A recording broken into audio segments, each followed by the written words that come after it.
I'm just going to start it a little bit early.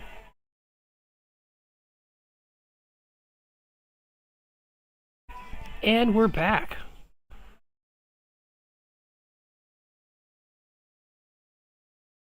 And as you know, day one has ended, day two has begun, and level 4 checkpoints are unlocked. So you now have access to getting to these towers and building around them before they unlock in the next 21 hours now. This means that each space is open for building, and you can essentially choose what side you're going to be on for the rest of this phase, as well as phase 2. If you decide to go to the right side of the map, you can expect to be a part of the East Bay Treasure City or the East Bay Pirates. And if you're on the left side, you can expect to be affiliated with Westwood during phase 2. So keep that in mind as you continue to build with each of your groups. For our region here, we have decided to go south, which opens up red to go east towards theirs. Then you have the golden region heading north, and as you're still on the fence about which way they want to go, but they have built west more so than east. So we might have a little bit less fighting going on this time around. So as you can see, I still have my other game going on down here. But while we are currently just building towers, let's go take a look at what the other islands have decided to do. And I apologize if it's confusing off the bat calling it islands. Technically, these are the Bacni Islands, so it's just easier for me to talk about it as if it's just one giant island. So, Golden has decided to go down, so HMB has already built to one of their level 5 checkpoints, as well as a couple flags away from, it looks like 1, 2, 3 flags away from their level 6. Azure has kind of gotten close to that level 4 checkpoint, but essentially they've built over to this one. As you can see, they ran out of materials earlier because they decided to build both directions, and it gets costly the more towers you build. Jade, same thing, they built some flags this way, and because of that, they haven't gotten to their level 6 yet. And then you have Crimson, who is building over to the west here. It looks as if it was a little bit tentative, as they were trying to decide which way different alliances were going to go. But we have each of the legions here deciding that they're not going to be in each other's way. Honestly, I'm kind of hoping to see if any legions decide to fight over the same tower. There's still a lot that can happen in the next 21 hours, so we will see. Okay, Jade has built a little bit north, but mostly south without contention. Azure due west, but they're building a little bit slow. Trying to see if they just made a mistake. No mistakes in building. You just have this half of one that's built. Golden due north. Nice amount of building. They've got to their level 5, and they're about 3 flags away from their level 6. But they aren't currently building, so they're out of resources. And Crimson, due east, already reached their level 6 and will be heading south shortly. Not a lot of fighting going on there.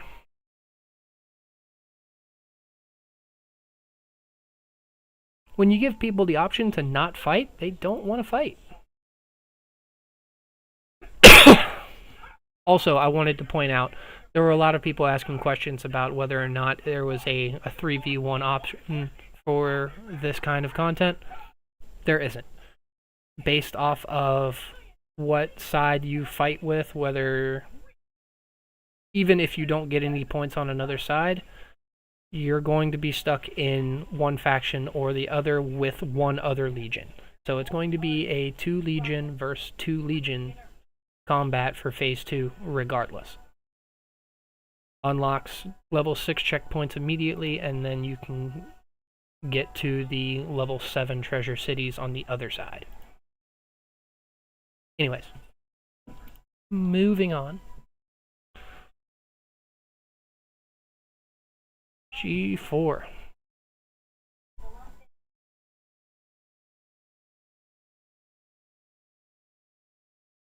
Okay.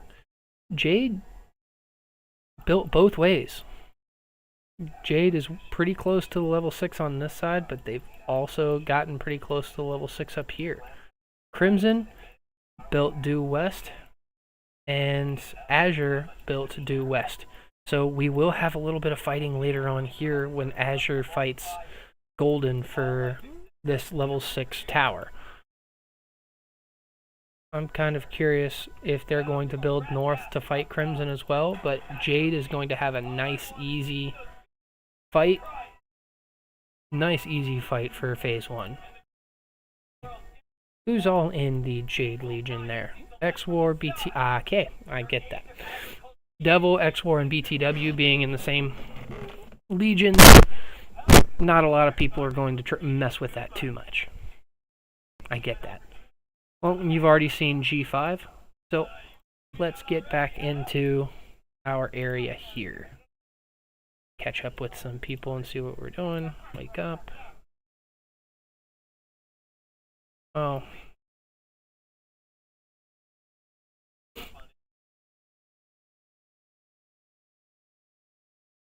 Okay, then I'm going to go ahead and set a trap of my own.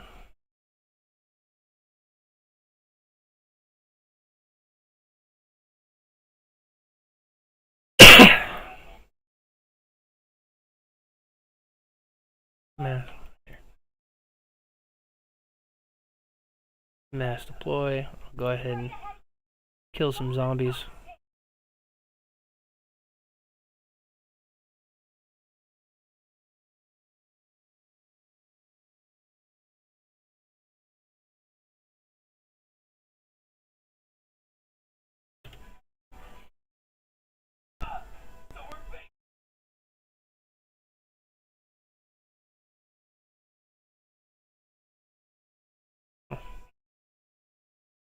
Karina might be able to catch her.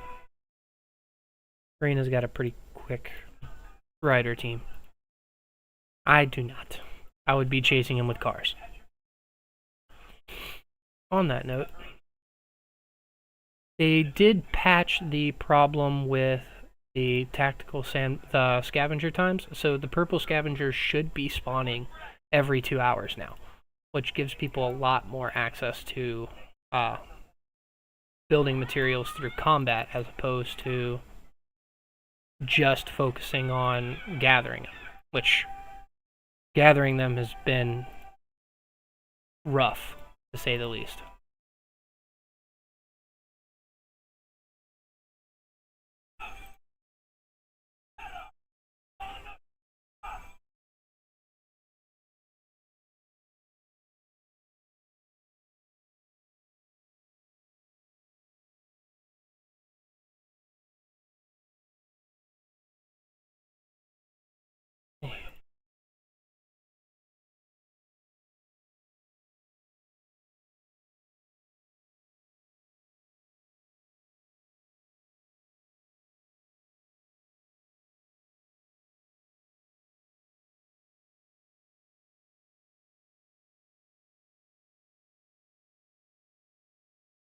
Okay, I can actually get a couple more points here.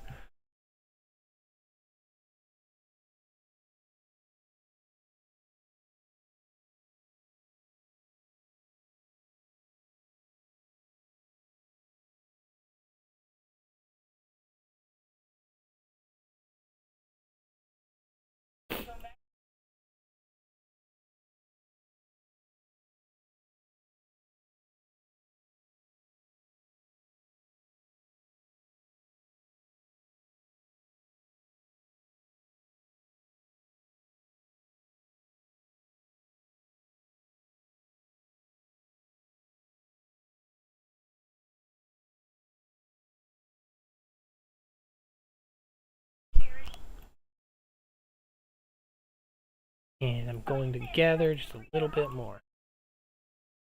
Oh, wait, nope. Man, I'm low on infantry right now.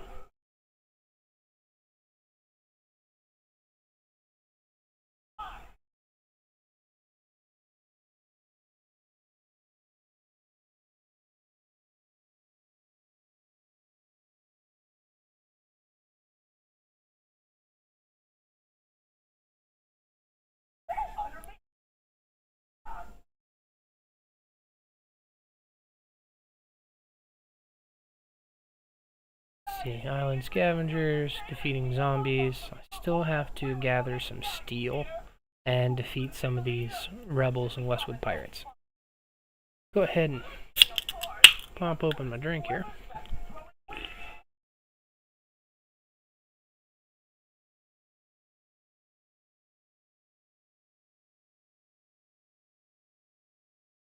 There a gatherings node? There is.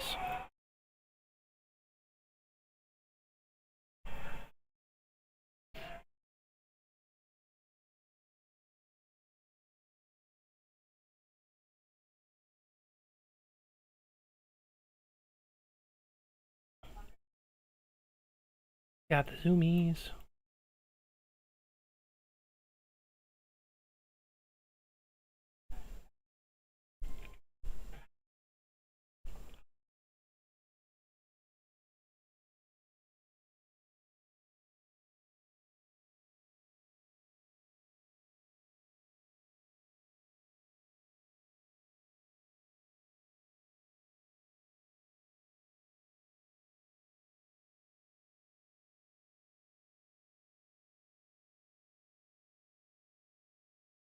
And hit them. Nice.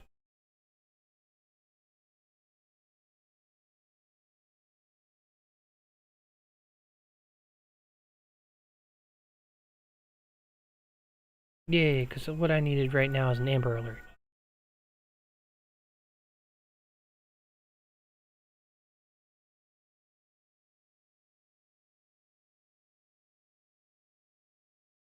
And log in.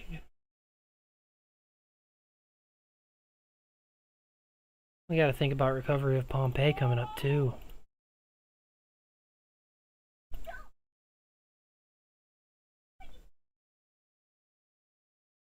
First capture awards for that. Cool.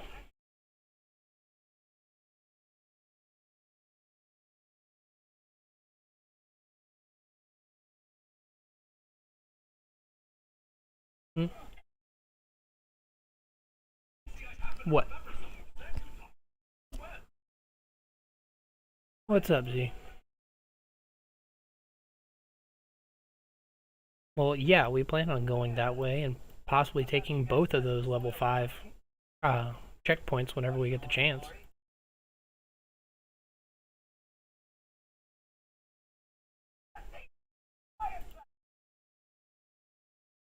You can't chase hold.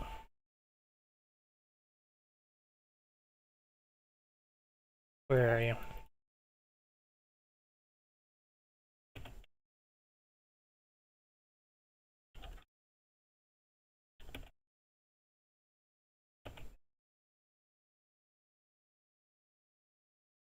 Added defense and sustain is less of a priority than higher rage regen and AoE damage. Damage again, 5 squads with Lewis, using Lewis versus Rigoro Tom as secondary against swarms. This is definitely going to change how we deal with defense, especially once it's 2 legions versus 2 legion combat in the center area, because we're the largest archipelago with 4 alliances per legion. And considering phase 2 is going to start with us fighting in the center with 8 alliances versus 8 alliances, we can expect 2 to 3 rallies, if not more, per tower. And that's really going to have to make us change how we handle defense. Like you were saying, Z, if we have, do we need to focus on more sustain and healing with, say, a Thunder Tom combo and just try to stay alive? Or do we stick with Lewis, try to inflict as much damage as possible, and counter rally the crap out of everything? But counter rallies are going to be so slow. 5 minutes of dedicated combat is going to be... Oh, sorry. No, I was just kind of thinking out loud. Because with 8 alliances versus 8 alliances, you have this issue of likely each tower taking minimum 3 to 4 rallies at a time.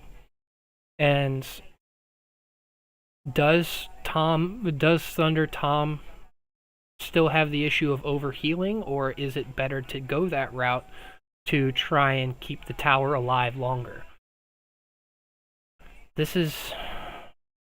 I feel like that Archipelago's meta is going to be extremely different than anything else we've dealt with, because we're not building territory for one alliance at a time, or we're not trying to plan for double and triple rallies. As soon as 2 towers touch, we can start. We can start 4 rallies on 4 rallies. And it's who comes out on top. And I think it also adds on the other side of the factor where the Tom buffs and Thunder buffs will apply to counter rallies. That's if we can get counter rallies on the field fast enough.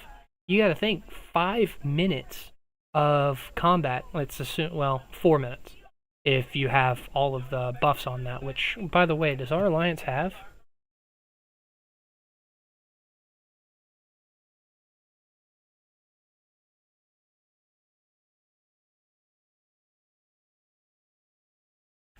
For me, it's going to come down to whether or not the tower can stay alive for 4 minutes. If it can stay alive for 4 minutes, then it'll be fine, because we can counter rally anything that comes our way. And as soon as the counter rally hits, they will likely back off in order to avoid taking poor trades. But if we can't if it can't survive the 4 minutes of combat, if the other alliances are on point with their, lack of a better word, cohesion, if they're rallying simultaneously, ugh.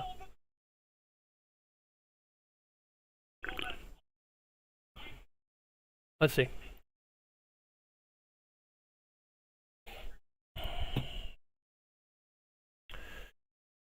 This again.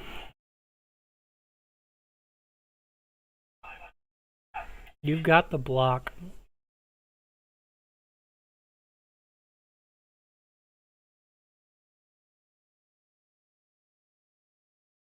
Hey, Tezamore.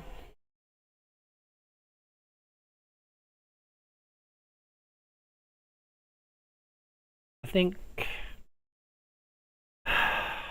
I'm doing okay. Just trying to plan ahead for phase 2 of this event.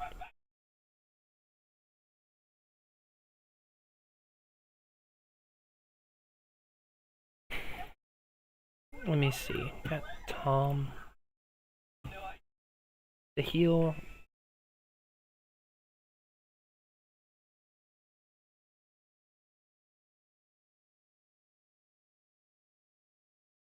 I think 20 count. Yeah, and I'm with you there. I just want to make sure that we're not losing too much of the heal factor by giving up Lewis's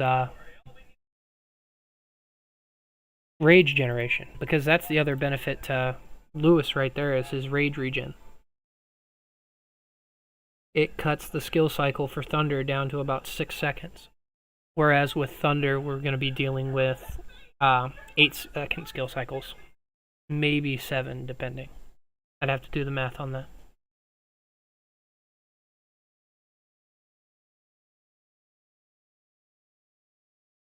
Yeah, Rigoro's counter damage is going to be really nice.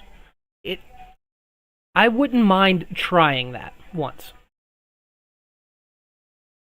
Oh, Josh Fry is with me. That's his Thunder I'm showing off. This is his Thunder, and we're trying to plan for phase 2. Yeah, if it's 8 marches, I think Tom would still be better. Rigoro maxes out at 3.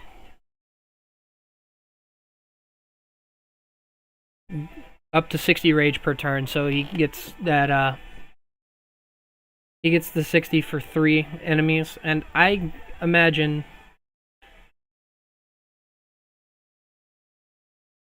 Yeah, 3 rally minimum. Plus, with that shield being able to tank as much damage as it is, the only thing we got to worry about is the increased damage from a Bella rally, which, let's be honest, we're gonna take at least one.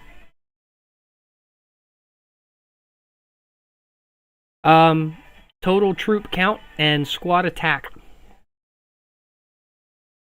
which is beneficial because he boosts his own attack. Not skill damage. Oddly enough, skill damage buffs don't affect it, because that calculation happens afterwards. He gets his buffs from the squad attack power and the amount of troops. Basically, the top part of that little division symbol before even defense or HP is factored in. It works the same with Robert and Eddie's shield as well. The only things that affect it are the squad attack and the amount of troops. So we would need to keep it full as often as possible. We need to make sure people aren't trying to march for towers from too far away. They're reinforcing and then trying to hop in. So whoever's on garrison captain needs to be prepared to kick people who are marching from more than 20 seconds away. And this applies to whoever's whatever garrison captains we have. 30% attack, 20% basic, 20% counter. I think the block will allow the shield to survive a long time, and it will. I need to make sure that block does affect the amount of damage dealt that way as well, but I really don't know how to test that. Oh wait, yeah I do. Hold on. See if I can test that on camera right now.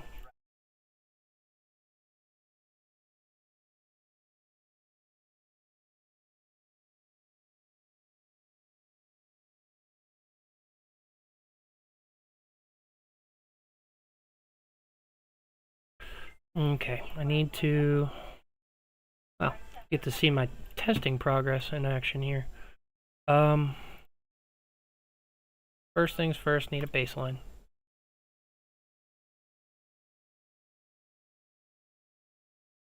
Nope. Let's see.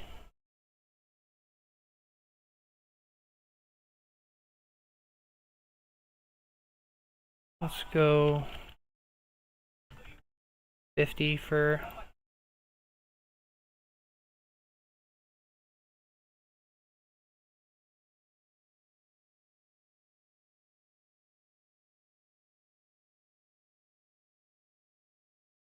I just need one shield to go off and then a couple of attacks afterwards to determine how much damage it's taking. Okay, should be good there.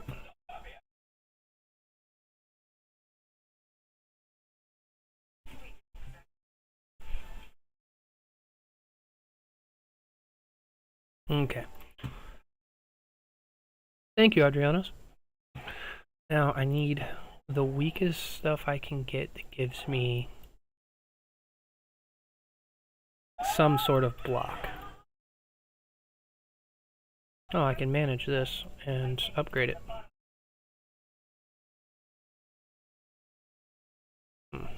Okay. Helmet gives block, and I can boost one of them. I just need it to be noticeable.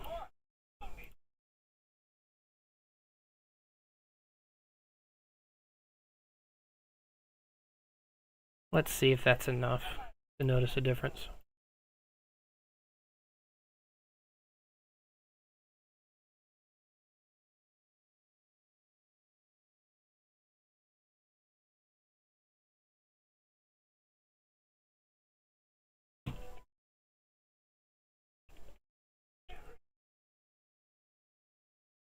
If this is correct, this should reduce the damage taken by the shield by at least a small margin.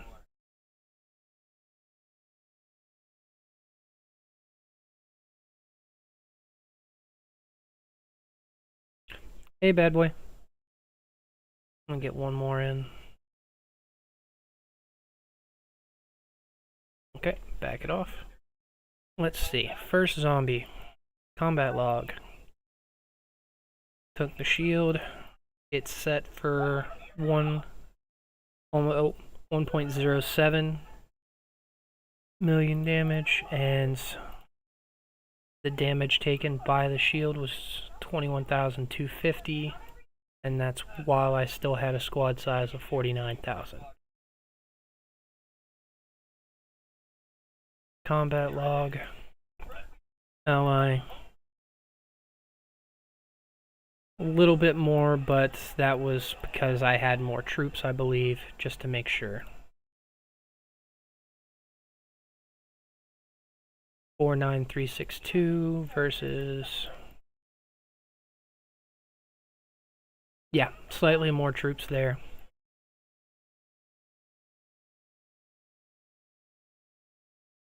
Zero 971.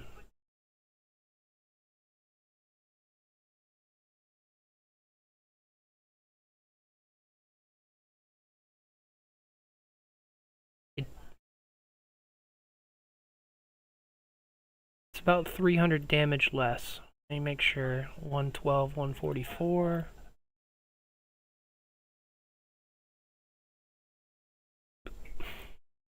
Only had 14 less troops.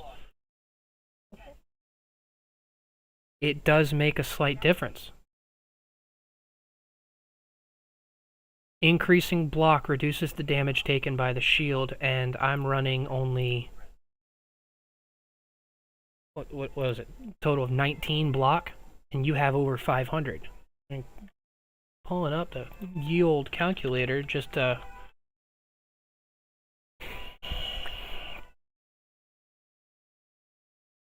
Actually, hold on. I need to look at your thunder again. Make sure I'm looking at the right number.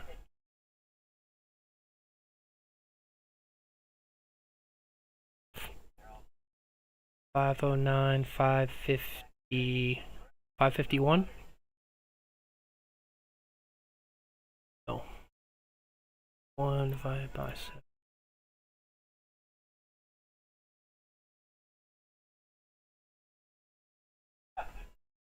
Oh, no.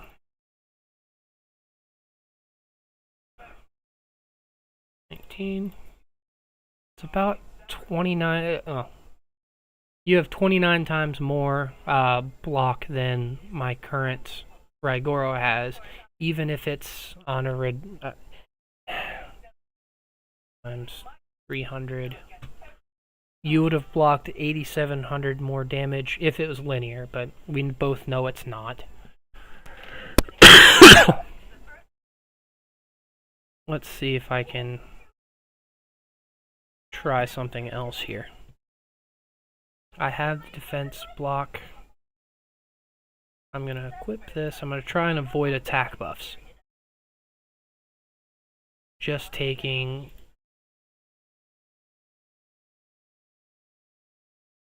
Just trying to stack block without... Nope, I have too much that gives me squad attack power. Damn.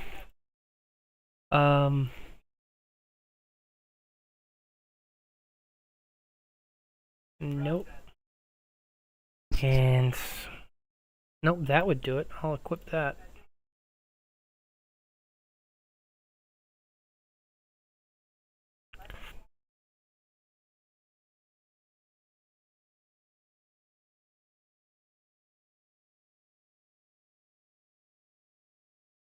Nope. Let's try that with 94 block.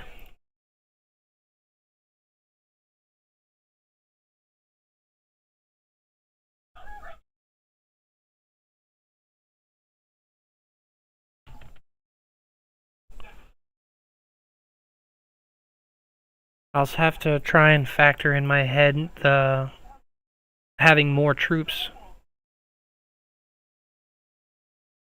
And I'll also be dealing a little bit more damage too.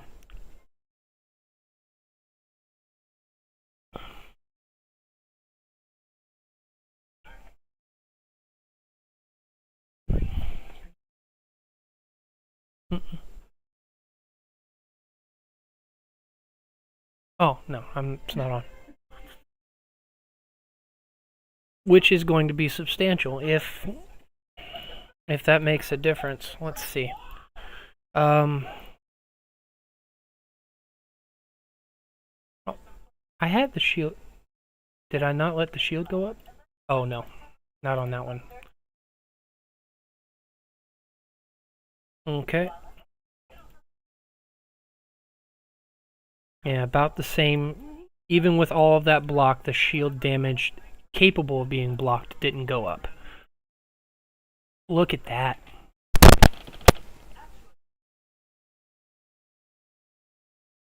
Look at that.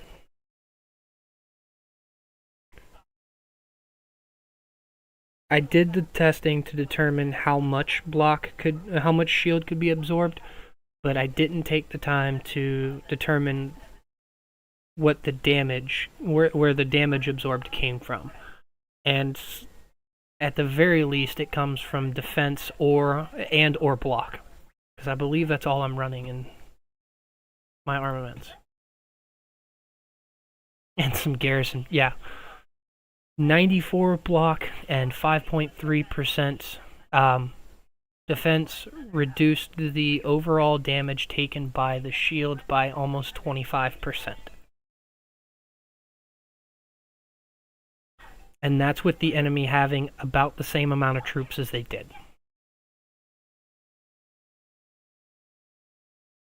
Well, about 20%. So even if you just doubled it, coming up short of your 220 figure, you'll be taking about 40% reduced damage on the shield than you would normally. So you can probably expect Raigoro's shield to at least survive a full hit and change, maybe 2 full hits from skill damage. If it's just basic attack damage, it won't fall.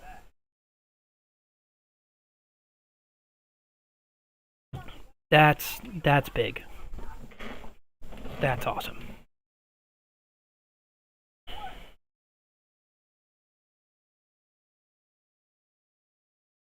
Just to get an accurate number, or a more accurate number. 21,250.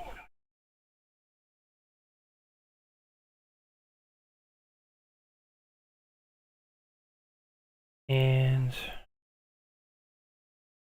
here we are here. Oh, I need to make sure that isn't factored into it.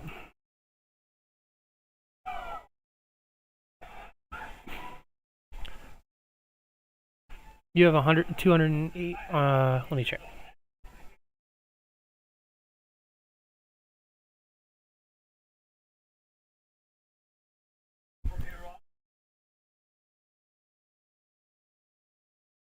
Oh, on the report.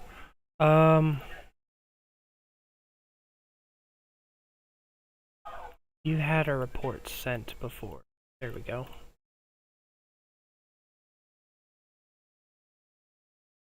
Oh, it's expired. I can't see it.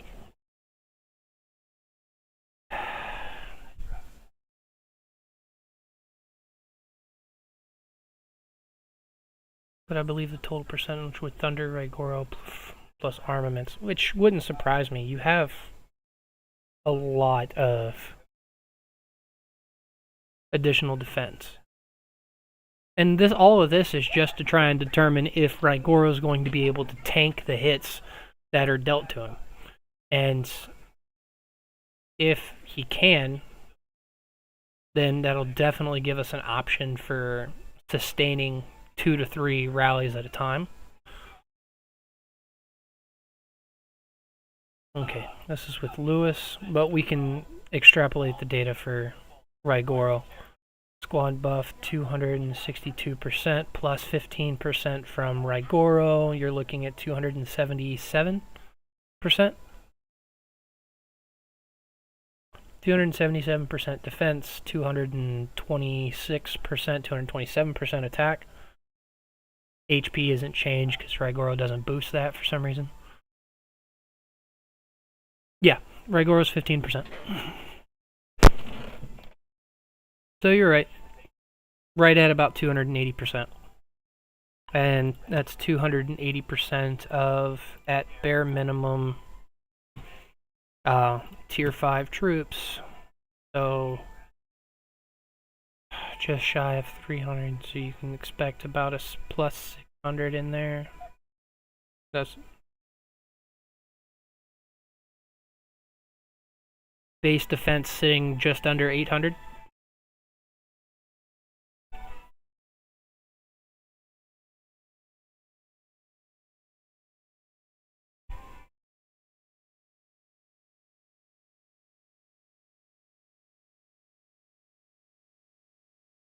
Which is awesome. It's definitely going to be, it's definitely worth trying out.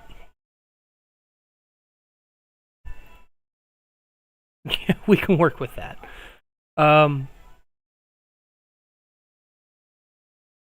think it's definitely worth trying because having the reduced damage, the counter damage by 30%, on top of Thunder's already 22% garrison damage, garrison counter damage, plus you also have some.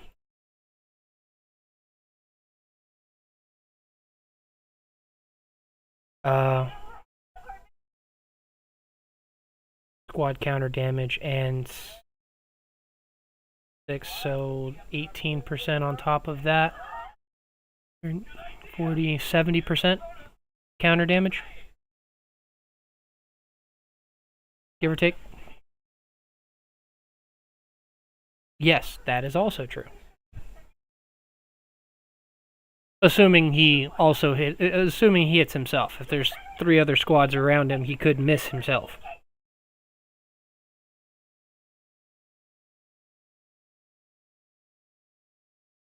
Yep.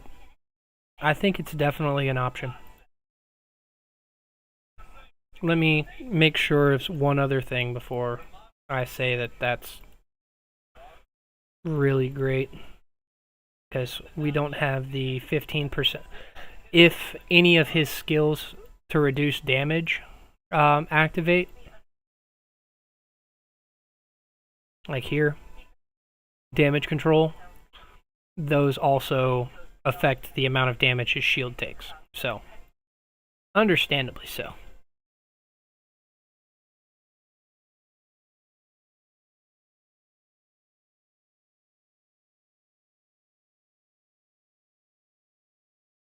Oh, it does? Is it for every person that hits him?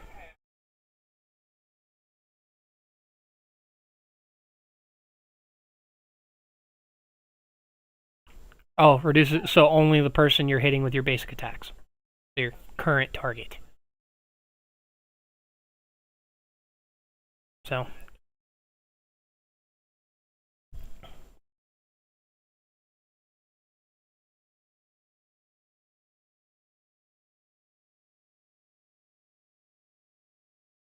This seems so silly. Half of a basic attack and a quarter of a basic attack's healing on a skill effect for every 10 seconds. Responsive defense as well to reduce all damage taken by 8% when taking flank damage. Oh yeah, I forgot about that one because that never...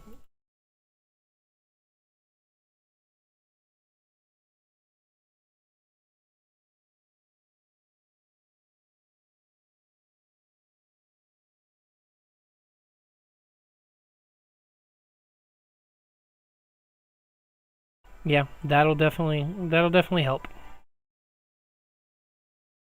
Oh, absolutely. I am in full agreement with you there. HP is so hard to come by.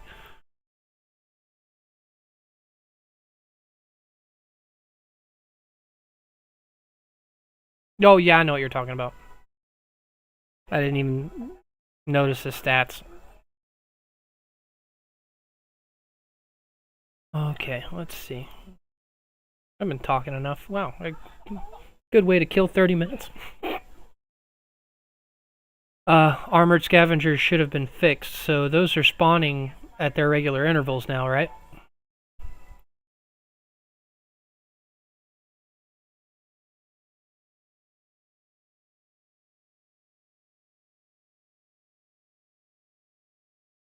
Let's.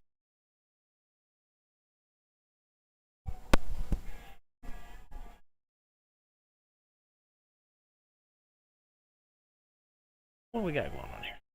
Oh, all the zombies I was killing. We should also be getting some node refreshes here soon as well. You didn't make it. I'm gonna go ahead and put this in the Jade Legion chat.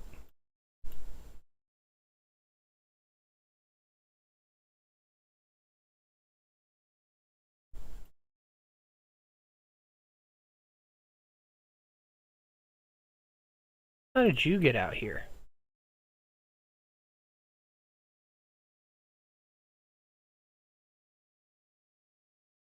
Run! Oh, you gotta stay on top of that.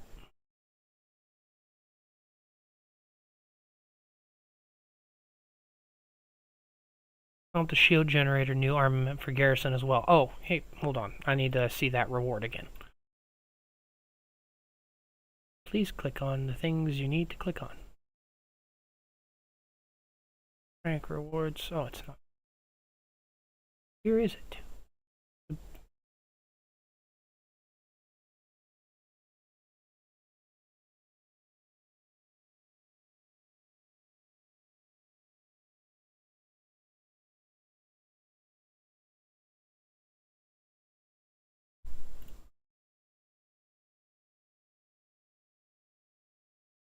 Rank rewards. Where is that one? I know I've seen it. I can see it on a...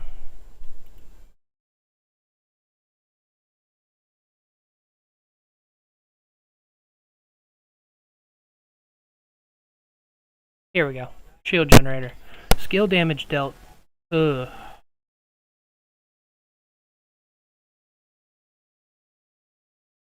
Let's see. Squad attack of 3 nearby allies by 4%.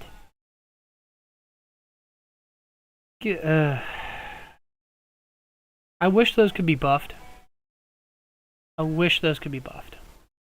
Because 4% is nothing. 4% barely makes a difference at low levels, much less at high levels. Especially when you're dealing with whales and over. Level 3 would be 20% like the drone.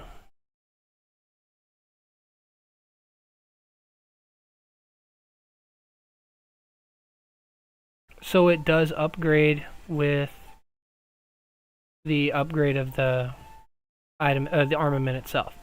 If that's what happens, then yeah, that could definitely be useful. If it's 20% or more for higher levels, then absolutely, that would be massive for counter rallies and for yourself, honestly. The only thing with that is if you're using a skill, you would want something that's... You would want to make sure you're running either Rygora or Lewis to reduce your skill cycle by enough to have it activate often. I think with 3 seconds, Lewis can have it up 50% of the time. Maybe a little bit less.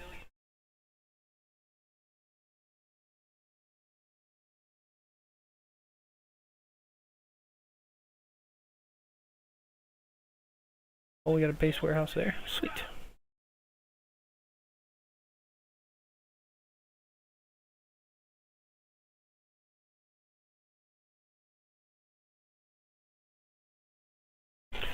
So many things I've still yet to learn.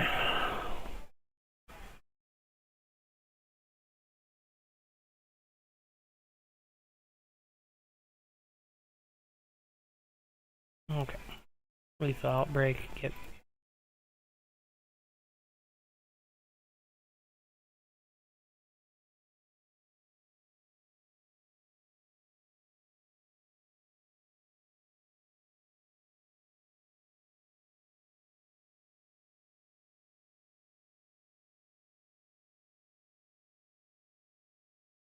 Sorry. Oh, I bet. I'm so excited to get Robert back because I feel like my damage has been so lackluster. I can't really. Sure, Raigoro Thunder can still sit on the field for an extended period of time, but I can't hurt anyone. Oh, what we got? Oh, they're touching. I knew they would be touching. I just didn't realize it would be this quick.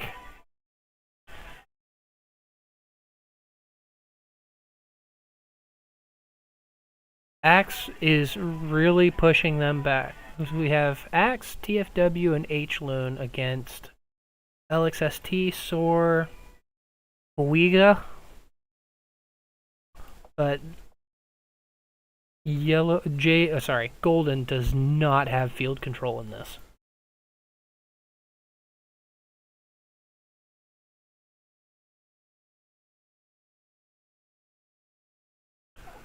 With how this is turning out, and that's another thing that could really make a difference.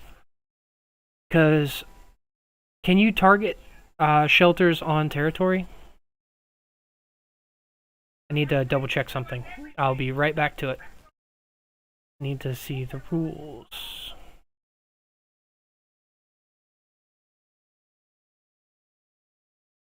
No.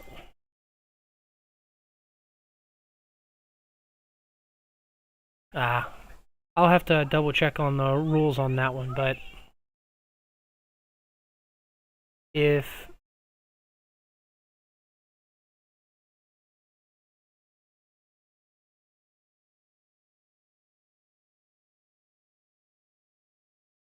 we're watching a Lewis Jin.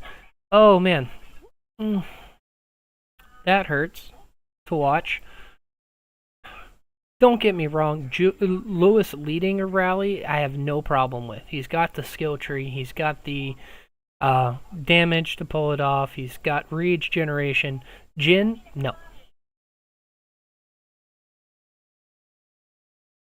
I want to time it real quick. 1, 2, 3, 4, 5. The skill cycle's short enough. Actually, hold on.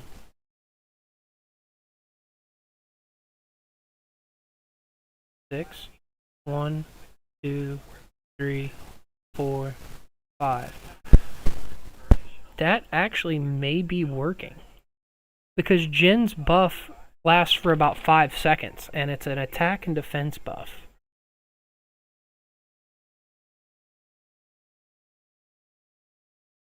It's an attack and a defense buff, and if it lasts long enough to reach Lewis's skills the second time, then yes, this works wonderfully, honestly.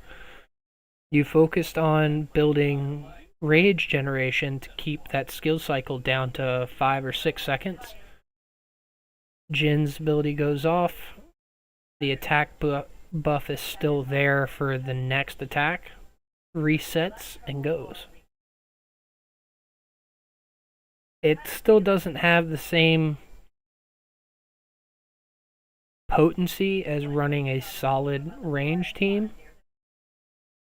But I imagine, let's see, Axe is what region? 155. Yeah, they don't have access to Julia or Jacob or the newer range commanders. So Lewis Jin isn't a bad option. The fact that this Lewis Jin combo is winning on the basic attack front is all the more reason to think that this is actually a good rally.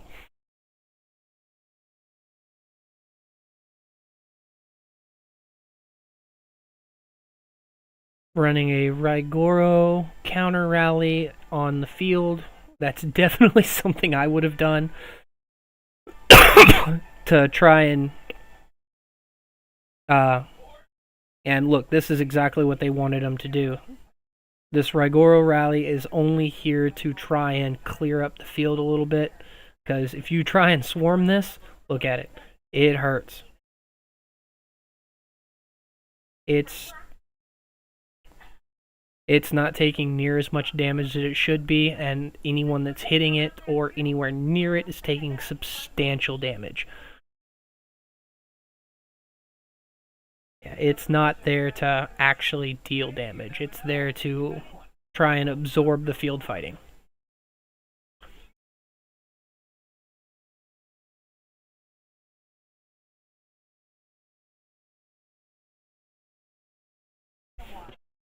And they took the bait for way too long. One other thing this is doing, I'm wondering if Lewis's AoE damage is also hitting the tower. If it is, well, if it's hitting anything around the tower as well.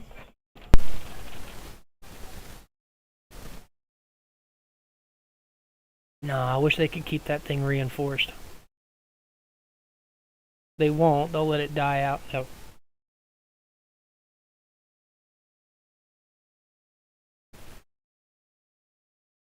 I didn't realize this second rally up here. Yeah, this is what you have to prepare for now. At minimum, double rallies. There's no way that Axe isn't running another rally on this as soon as they get back.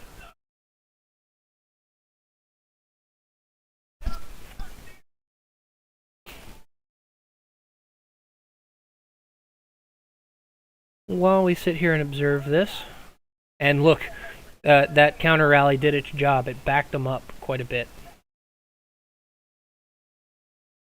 So, while you all watch this for a second, I gotta do my dailies on my other game.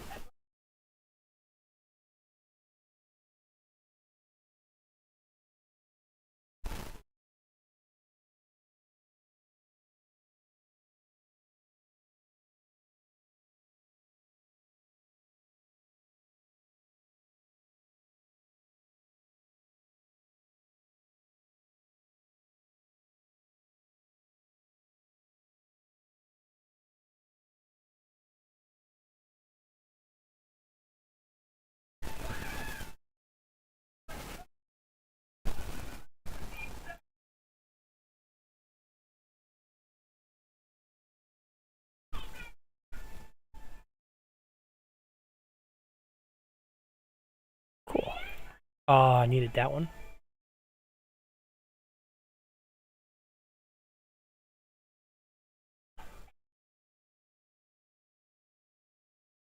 Like that.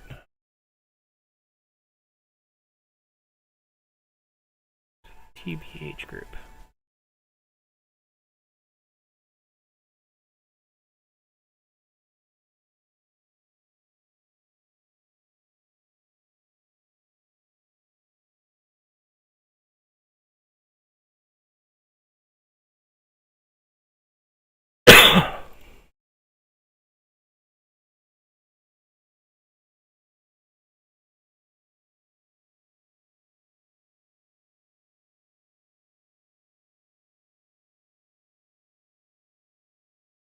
See.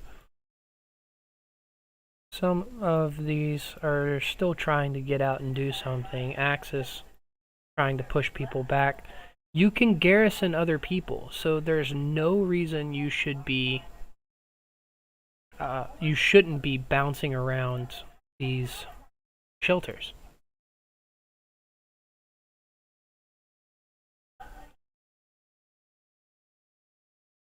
Oh, this one down here is called Era of Conquest. It's a newer game that came out, advertising mostly a lack of pay to win, and for the most part, it's held up its end of the deal. Um, there are ways to get a little bit ahead using money, but the cost to benefit ratio for that is very high cost, very low benefit.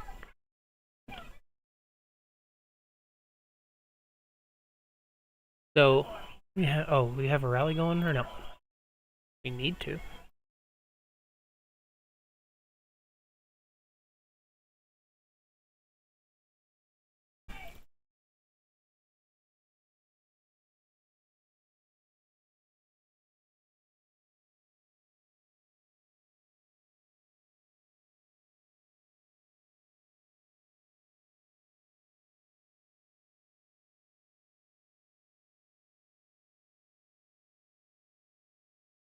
I'll call a 10-minute rally.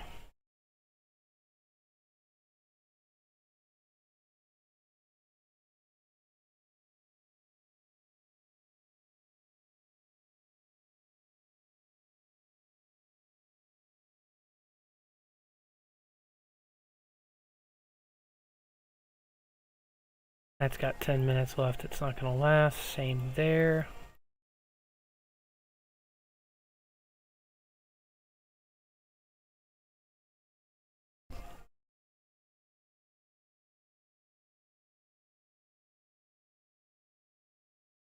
Axe has a rally on it now. TFW has a rally on it now, and it's still holding. H-Loon has a rally on it now. So look, they've got a triple rally from a single legion, and I believe that legion only has 3 members, 3 alliances. So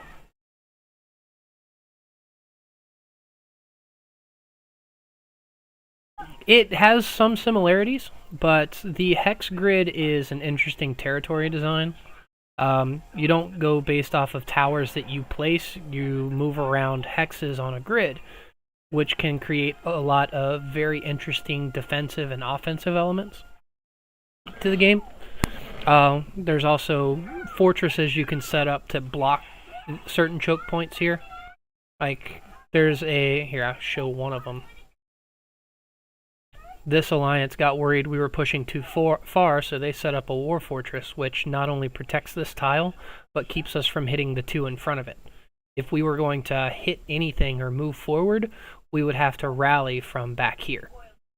It changes up how you view open world combat. It's not Call of Dragons, but it's definitely a different style, and I like it. Let's see. Soar's running a counter rally again with that Goro Lewis combo, and it's doing some damage, but they're not able to keep it reinforced quickly enough. Gotta give props to Roach Killer here for this garrison that he's pulling off with a Thunder Tom. There's just too much going on around it to run a Thunder Lewis.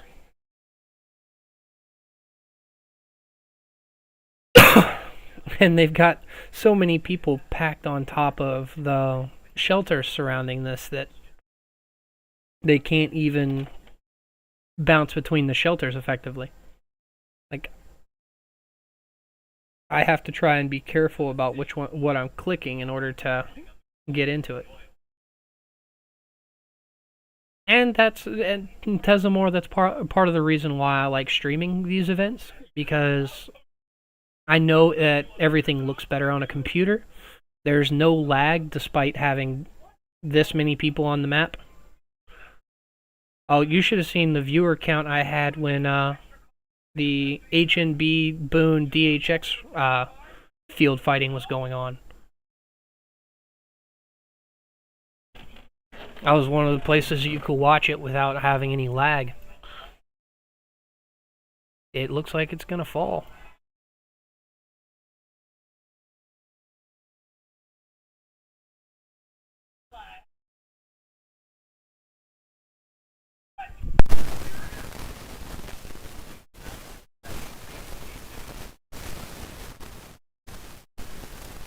They're still keeping it alive. TFW's, he's coming in to try and finish it off.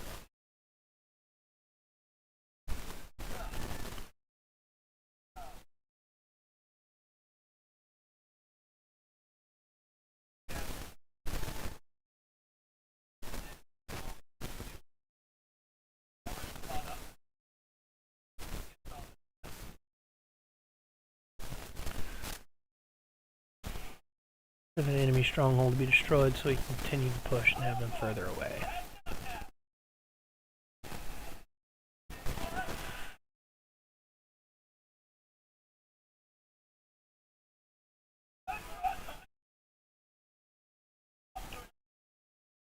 We're going to arrive very quickly if they want to intercept our siege. Yeah, we need to push them back just a little bit more.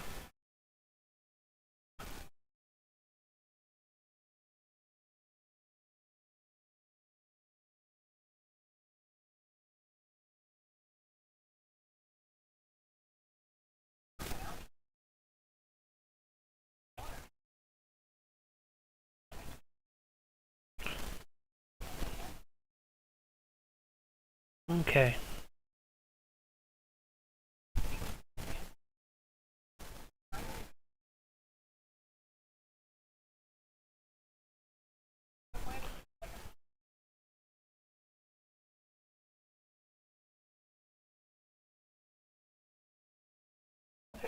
Wait. Sorry, I got some marching here. Let's see what they were talking about. Oh, Rolex again.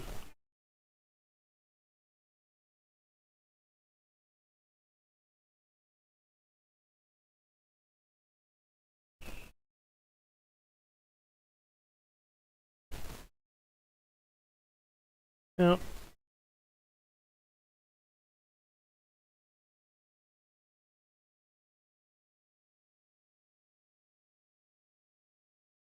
We aren't touching that yet. And we need the materials for building elsewhere.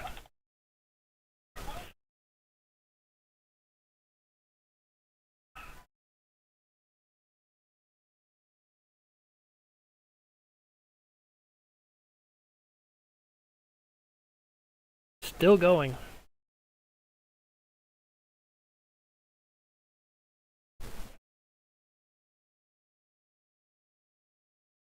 Yeah, most of the ones that I've looked at, all 4 legions have chosen a different corner to go to. These 2 moved the same direction from the beginning, and they weren't going to give it up. So this is a fight for stubbornness.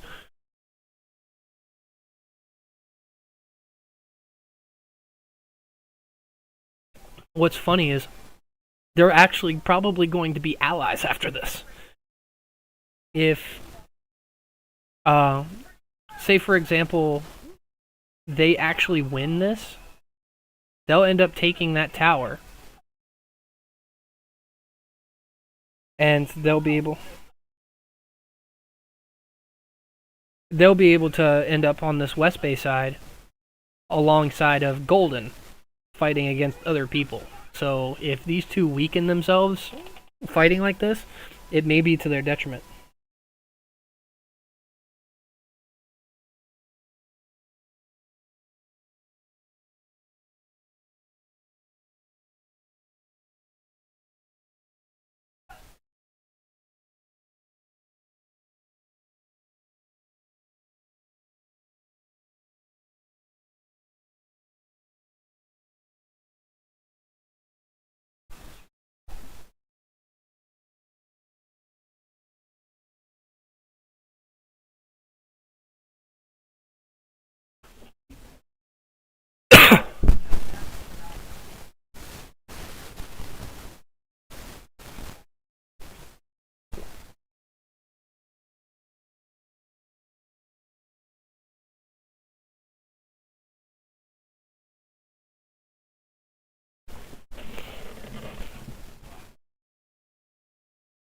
Yeah, Green Tea, you're right. It's ironic. The only other thing I can think of is, oddly enough, it is possible that Crimson and Azure end up on the west side, and Golden is stuck being teamed up with the east side because they failed to take anything. It's going to depend on how the game factors in your affiliation to each side, and whether or not its lack of affiliation takes precedence over complete affiliation, or vice versa. Because I would imagine the 2 leaders of the Legion are going to be the ones that take the treasure cities. And then is it going to be who has the most affiliation with one side, or will they worry about who has the least affiliation with another side? If that doesn't make sense, I understand. The whole thing's got me a little bit confused as well.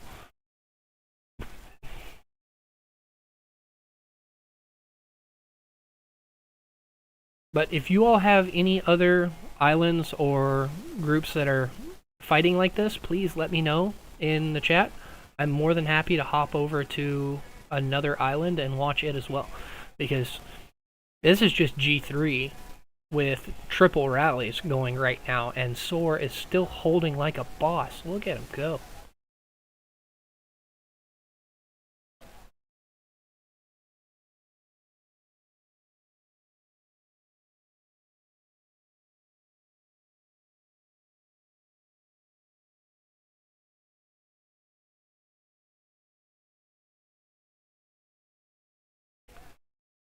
Read all, because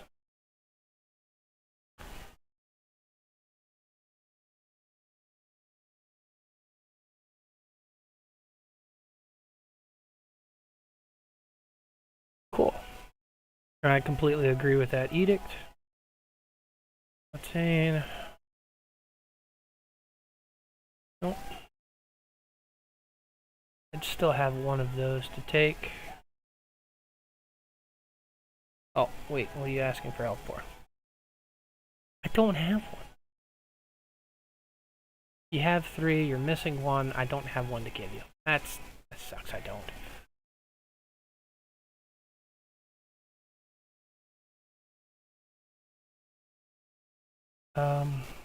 Need to make sure I do my arena fights today in that game.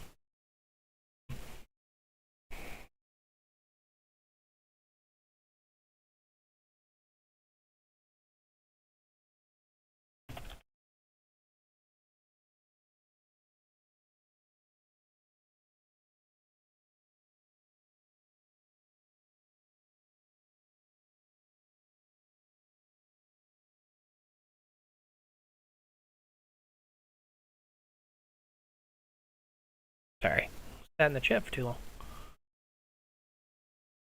He canceled more rallies. Tom, oh, that's why. Running a Tom Lewis rally in order to tank some of the hits. They'll reset the other 2 rallies to be specifically damage dealing and have this Tom Lewis absorb some of the damage. They can take the bad trades with this right now in favor of setting up for later. But this does give Soar a chance to reset reinforcements. There's just so many people around here. That's one thing. That's another thing we're going to have to consider. Is while you do have the ability to rally each other with 3 to 4 rallies at a time, you got to have the space. And honestly, if you have the opportunity, building a large space for your alliance to sit on would be extremely beneficial.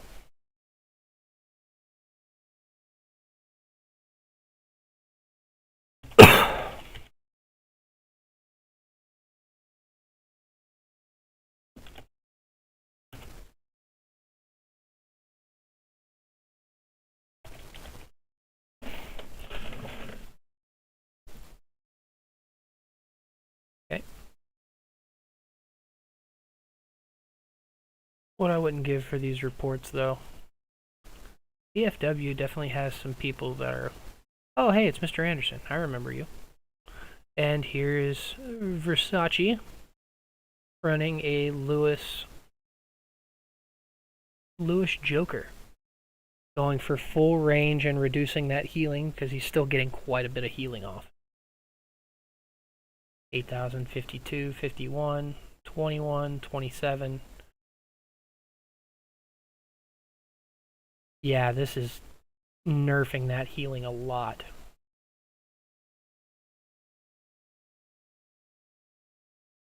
Where are you going? Oh. Building up more space. Trying to get more people into the fight. Thor is over here killing... Oh, crap.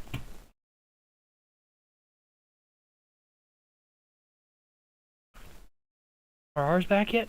Did I miss him? Yeah, I missed him. Damn it.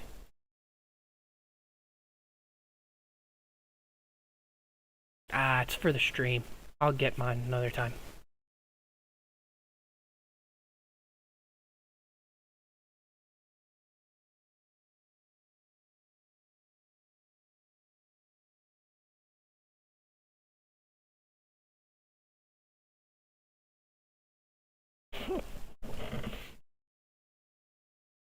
Yeah, it's really hindering that healing ability. Although it drops by 50%, right? Joker's skill drops the opponent's healing output by 50% for like 3 seconds. Oh, and then we got another rally with Bella Sven? Bella Sven. Bella's damage increase is going to really help here. Sore Trunks is running his Rigoro Lewis, which should hit all 3 of them.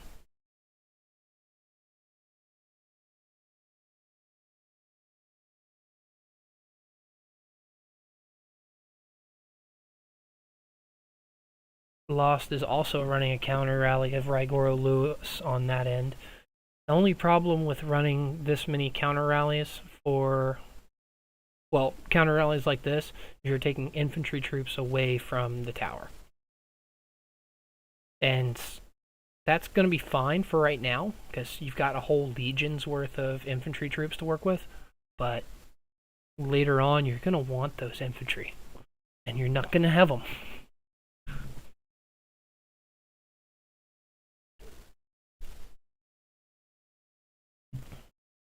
I've got a few challenges left today. See. And with cavalry. Actually, I need to do a lineup sync to make sure my stuff's updated. Awesome. You're still better with snipers, right? Yeah. I'll have you with bowmen.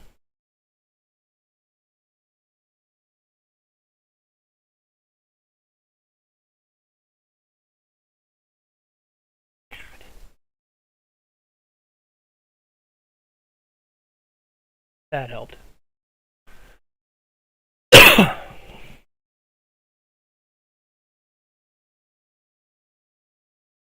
Cavalry lead. You'll weaken. Then follow up. Ending with you should be fine.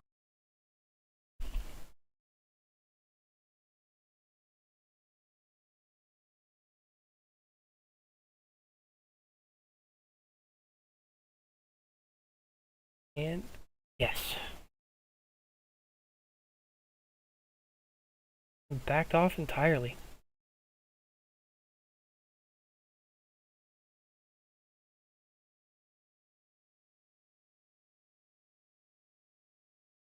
Did they back off because they wanted to try and take down this tower? Construction time isn't high enough to warrant a full attack. A tower should take 15 minutes to build unless I'm missing something.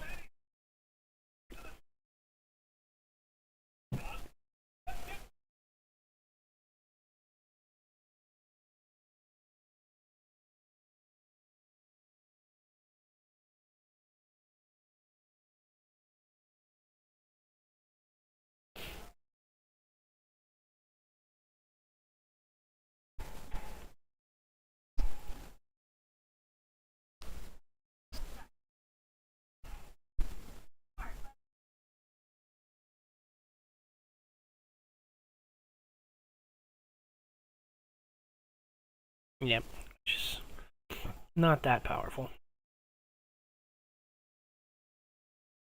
I just don't have the level advantage on some of these.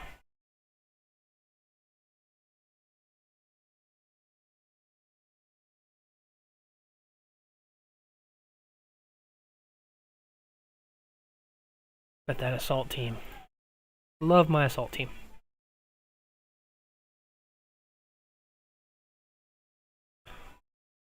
Well, while this is setting up, and it looks as if they are going to rally that, I'm going to go back to my shelter and see if there's anything that I can gather.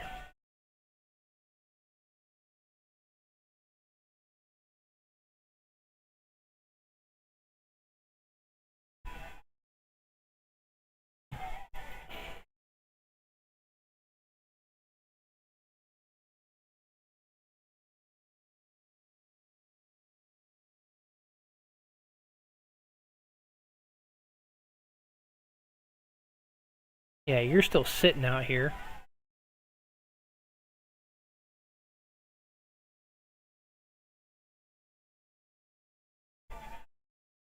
Yeah, I haven't seen it either. There have been people talking about like auto farmers or stuff like that, but I haven't seen anyone actually do it.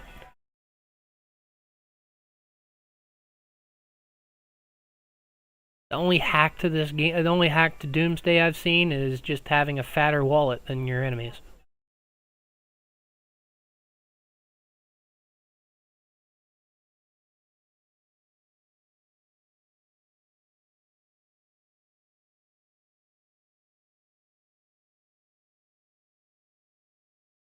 Hmm.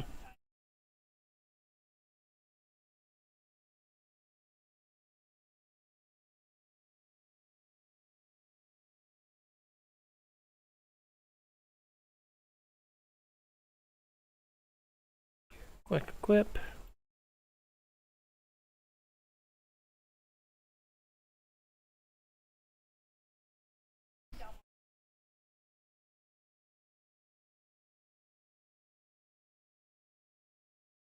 Let's see. And back to spectating.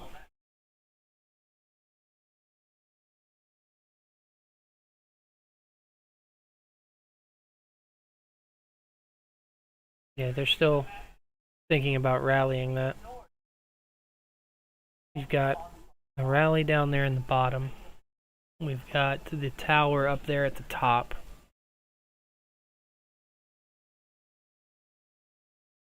Trying to make it so I can view both. Right now that'll do. While I finish up my arena challenges for the day.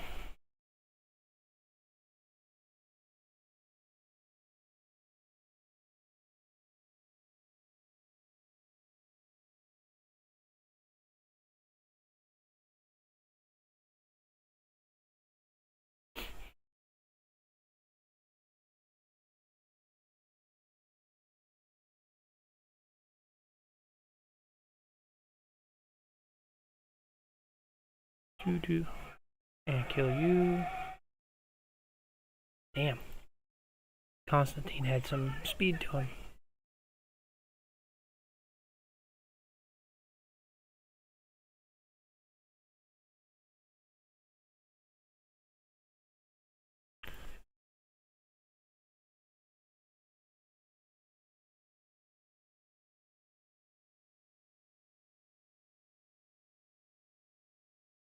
Oh, how many of my troops are in the hospital? Ha. Let me finish up the last challenge here for the day, and I'll go look at it real quick. Looks like they are rallying that, they're hitting it up here. They didn't rally it, though. They just swarmed it.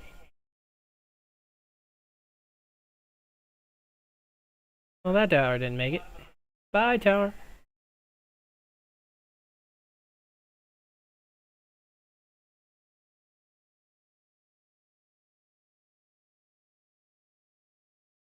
They've got the rallies. They've got 3 rallies going again.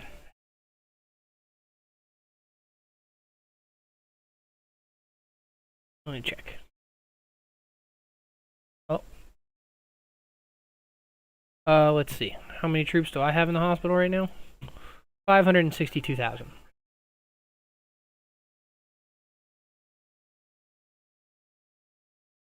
Yeah, I was taking a beating from some tier 6 earlier that I shouldn't have been out here fighting, so I'm going to take some time to recover, spectate for a bit, gather some resources, and be prepared to actually be a garrison captain if needed for the upcoming fights we're going to have. Because that's my job. I am a backup garrison captain.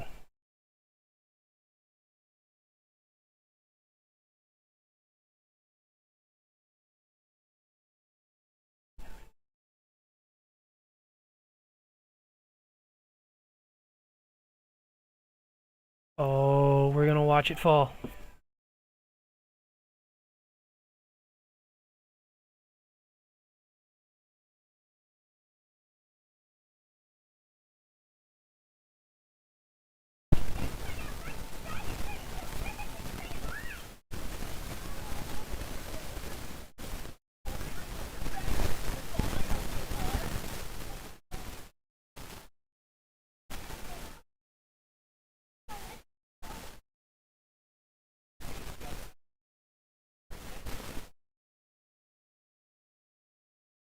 Damn it.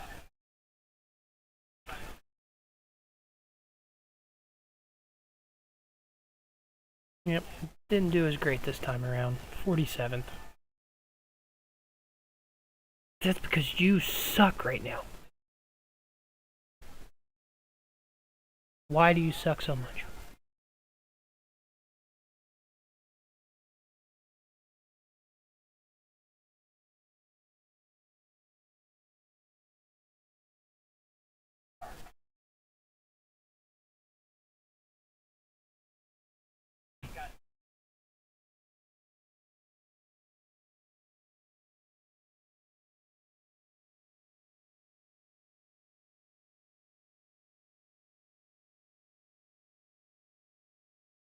Damn it.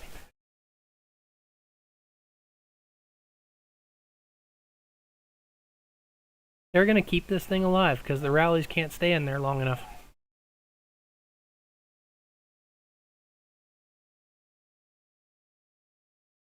This has been enlightening, to say the least. Triple rallies from multiple different alliances being able to be held off by a single tower. I can't imagine the trades are great, but the fact that it's surviving is the entire point. If this is the point where they need to be using up their ranged and rider teams in order to take this down. Triple U isn't a part of this.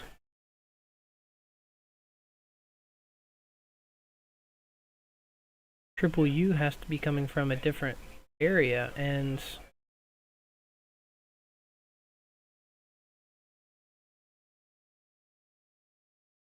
they come all the way from Crimson? Yeah, they did. They walked all the way down here from Crimson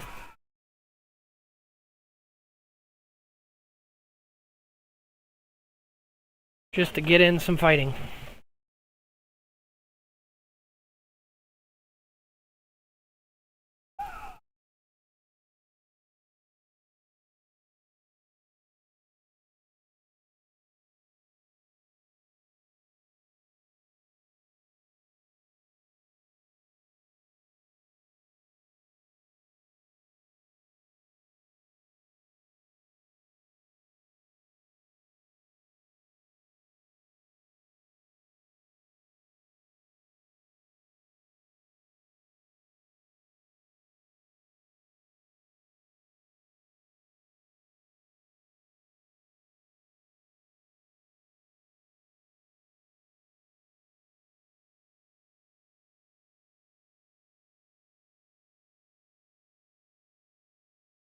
Now we can destroy these blocks.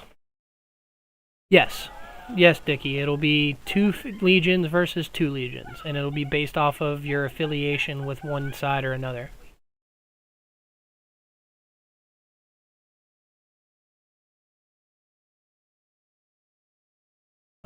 You can take out this one. You can take out here. You can take out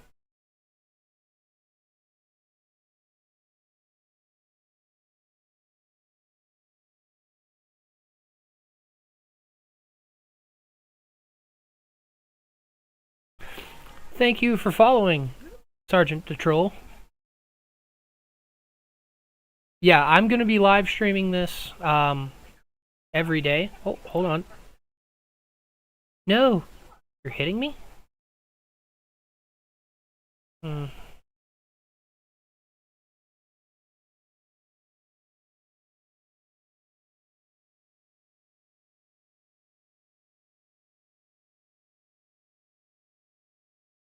And I heal, and I heal, and I heal.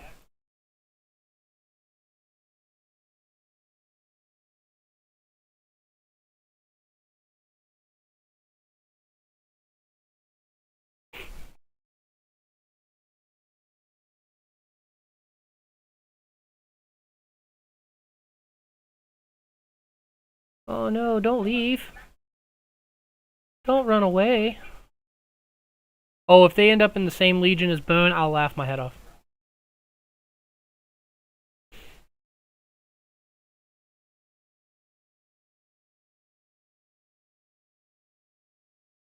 You think I'm not gonna hit you if you come close to me?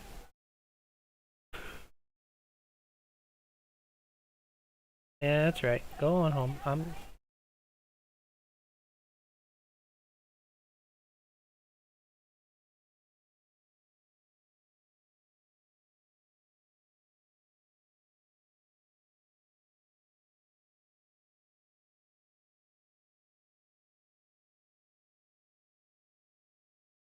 Yeah, I'm honestly. Oh, armament sharing is unlocked on HQ 24 to Zimmer. Well, that's primarily because armaments themselves are unlocked at that point.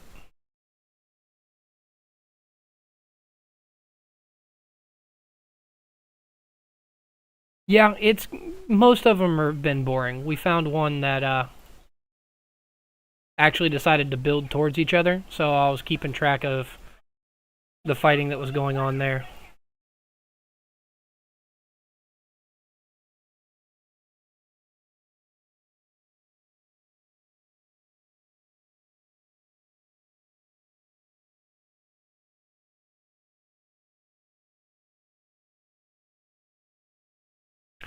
So, actually, let's get back to that instead of sitting here watching me be boring.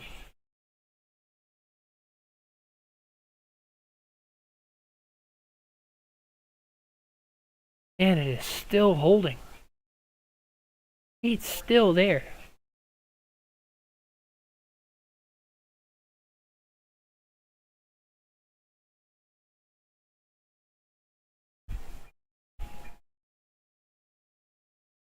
I don't think I can accept training from anyone at that level.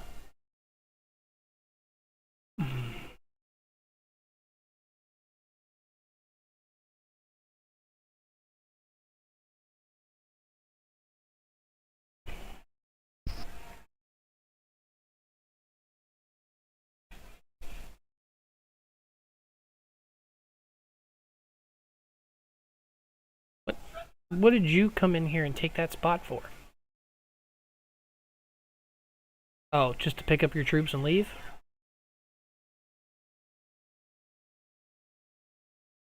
Triple U came down to have a little bit of fun, and they're getting wiped, but they're taking a lot of them with them. That one Triple U player is powerful.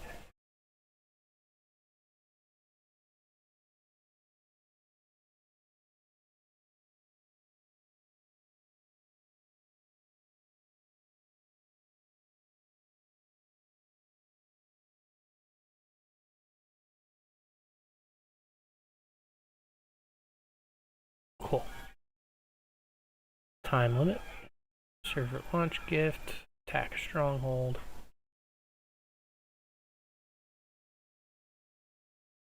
And from here you will attack the central one here.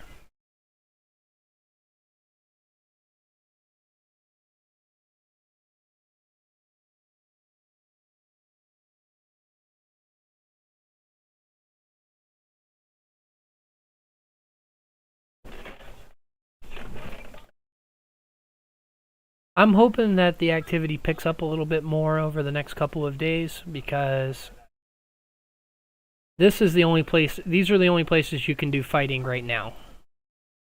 The level 5 checkpoints are locked for another 19 hours, so reset tomorrow. Same with the towers.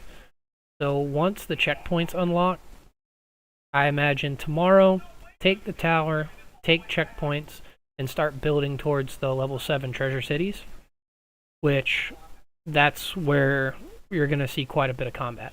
Whoever makes it there first is going to have a lot of benefit.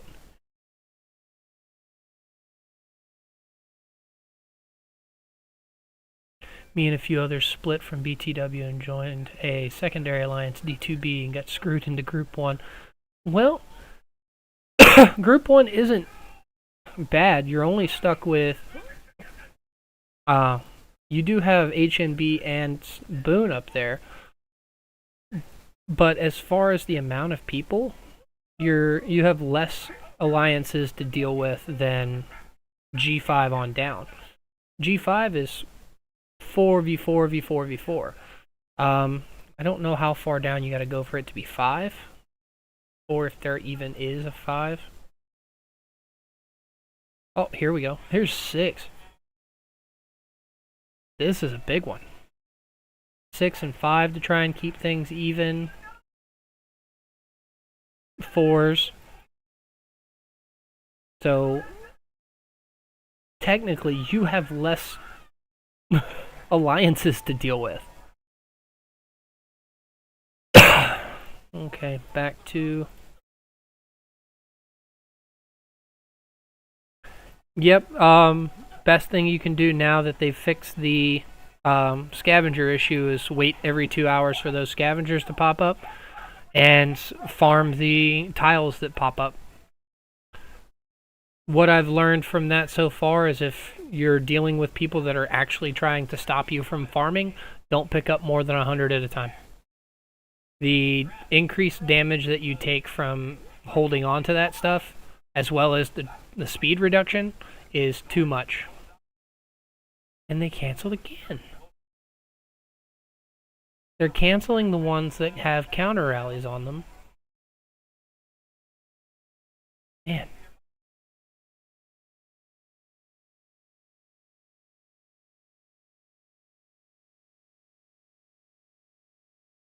What? What did you run in? Oh, there's people in that one. I didn't expect that.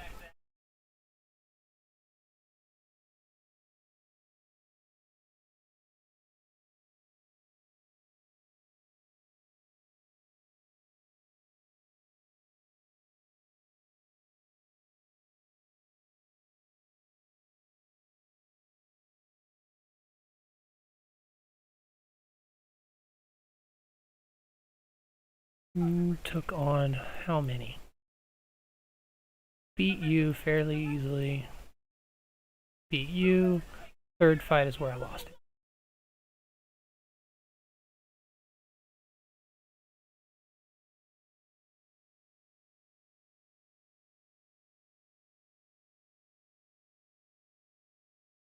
Don't think there's anyone that you can train right now. I've already, my weakest one's already been trained.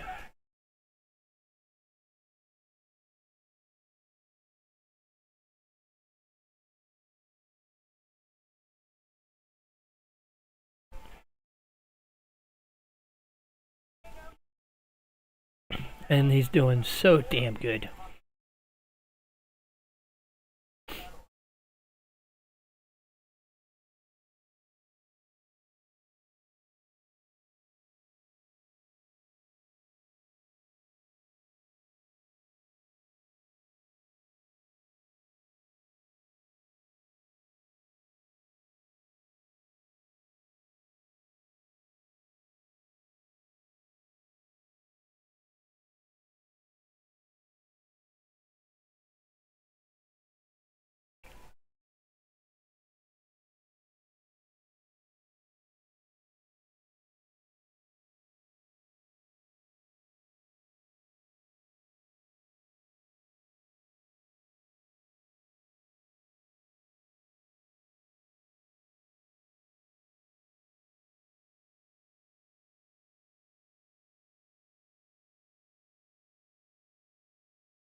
I really would pay to see the...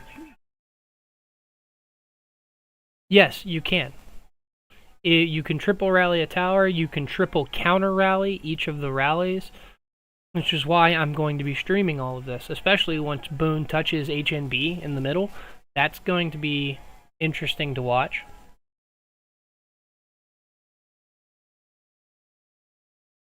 And even in our own region, where we're the strongest ones that have 16 alliances. So having that many rallies and counter rallies and stuff going off. Honestly, we need to start talking about who's going to be leading those.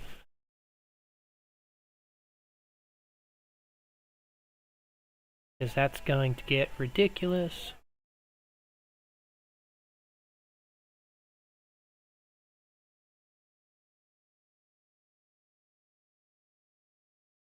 Submit that. Okay. Request help. Give. Got it. Give me free stuff.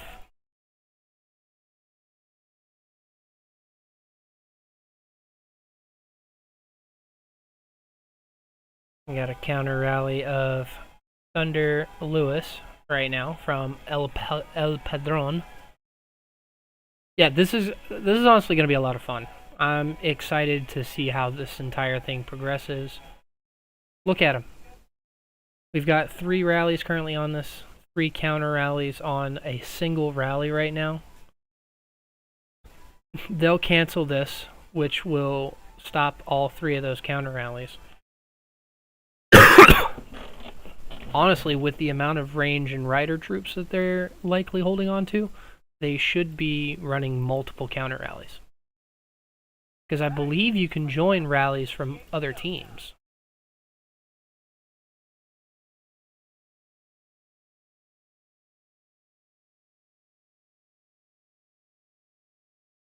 That and post is broken. All those are.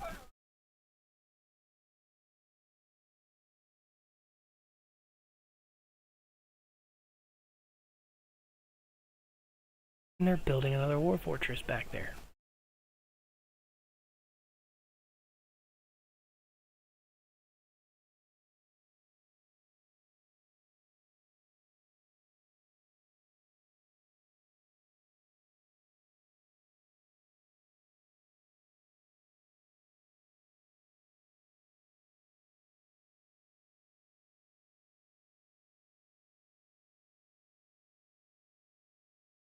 And oh yeah, I still gotta finish up the rest of this.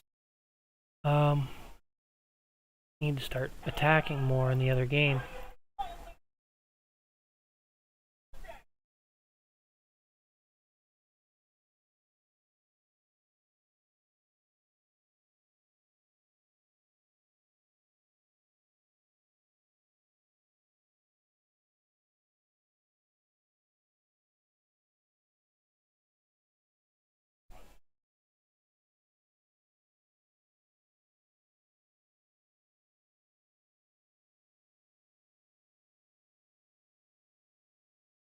Let's see.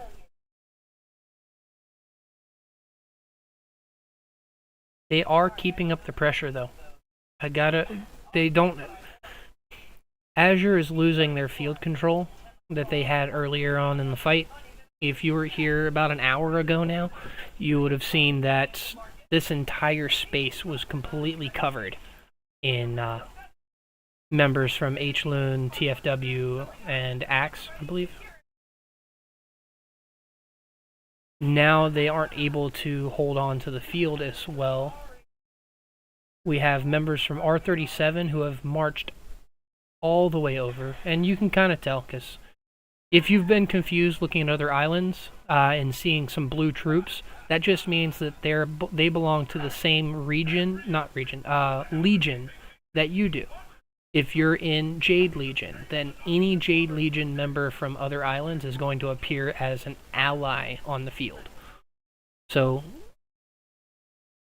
the Jade Legion here appears to be helping the Azure Legion move forward. I don't know what's in it for them to be able to do that, because I don't think the Azure Legion is coming this way at all. I guess because they didn't go this way, that Jade has the ability to go help them. Crimson is going to go both ways right now with no hindrance.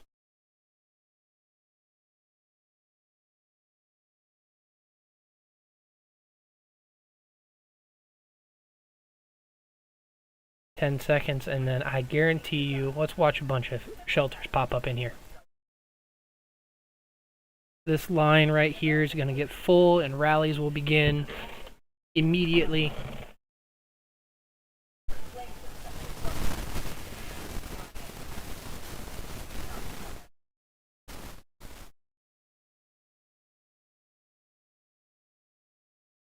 Oh. Oh, first off, if you didn't notice, the amount of people that just moved back means you still have people that aren't clicking that stupid little box that pops up whenever you go to garrison a tower to being built.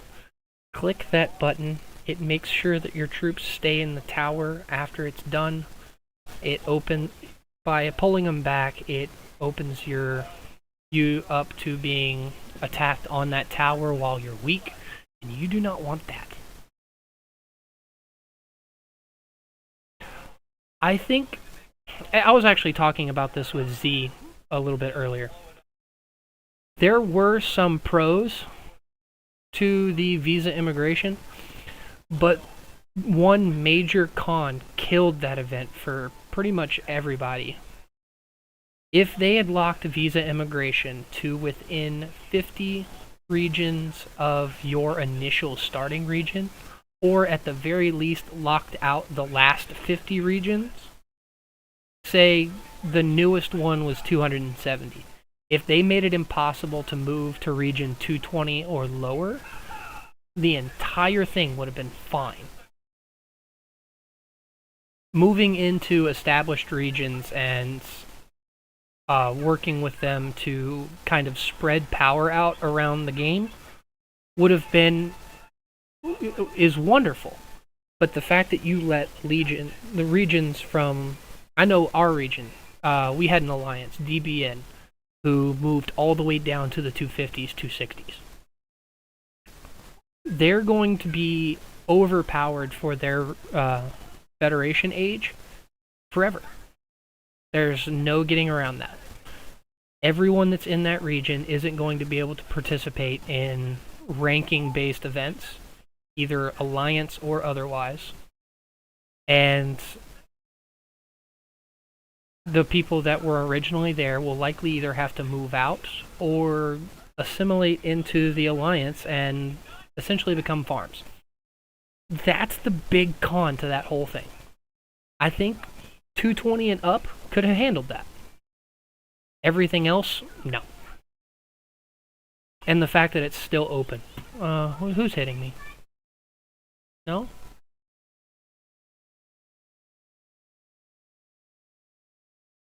I saw my screen turn red. What happened?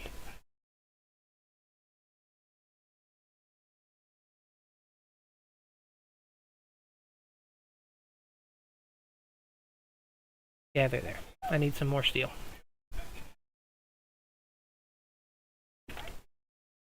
However, yeah, most people that are leaving the last couple of weeks are to get the heroes they missed. Absolutely. I've seen that all over. We had some people from Boone pop into different regions to pick up Thunder that they had missed, or wanted to get a few more relics on Sven or Bella. Just whatever was available. And then they popped right on back. You lose about 2 weeks of game time of events that you can't participate in, and then that's it. But, like I said, if they would have locked the last 50 regions or so from being able to participate or to be affected by it, it'd have been a whole nother game. But there were players in regions like 1 through 10 that weren't able to keep up with the alliances that had been set up in 1 through 10.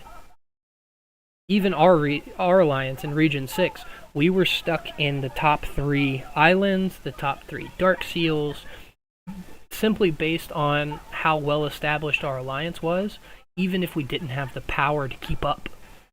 Now that we're down here, it's much more even matchmaking. We still sometimes get stuck in G5, for example, which you know is still hand-picked as opposed to algorithm-based, but it's still been a lot better for us competitively. And I know there's a lot of people that feel the same way. It's like they're in an alliance that's too strong for their membership. They feel like a farm. Get out, go to a newer region, set up. And then they can actually compete. Oh, and okay. With that, that is my theory.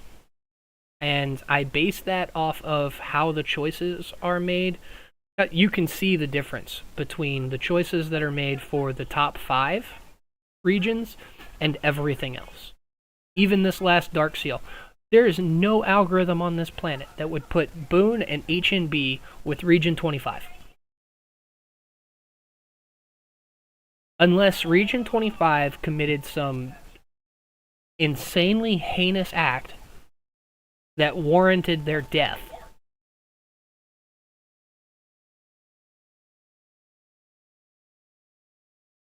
Damn it. Stupid tier 6.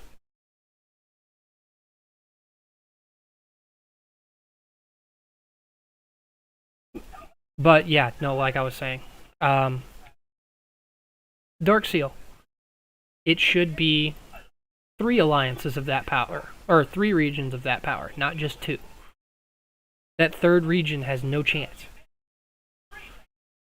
And then they'll have DHX against 2 mediocre alliances, mediocre regions comparatively. But once you get out of like the top 5 or whatever, you can tell it's based off of either the matchmaking algorithm they put for Pompeii or kind of based in power. Yeah. Those here, just to look at it. Battle overview. Boone, HNB, RPG, spec I've seen in there before. SLF, I've heard some things about them, but I haven't seen them really fight on the same level as the others do. NWO is just well established. It's Region 5. Boone, these 2 alliances aren't on the same level as Boone. Like, what are they doing there? They just put these here because likely it's Boone's farm accounts, so that they can help supply Boone with resources. That's it. And you know the algorithm wouldn't have done that. Once you get past 5, you see some things that make sense. There's a couple of 2 12s, 3 14s, 2 32s, 2 22, 3 22s. This makes a lot of sense.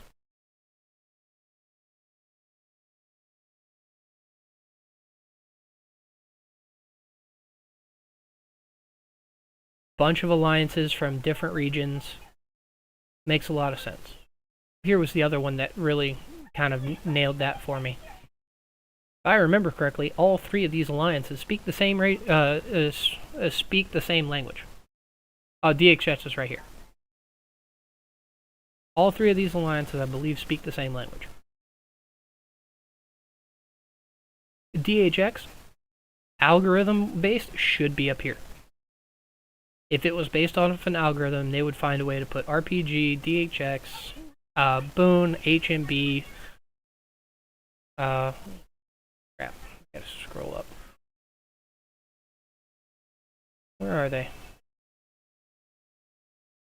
BTW. BTW way down here in G4 is a travesty.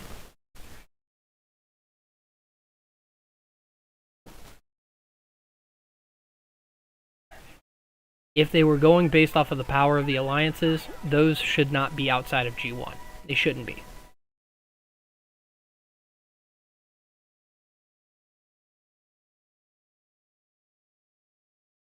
Let's see. They are starting more rallies. El Padron is not doing as well as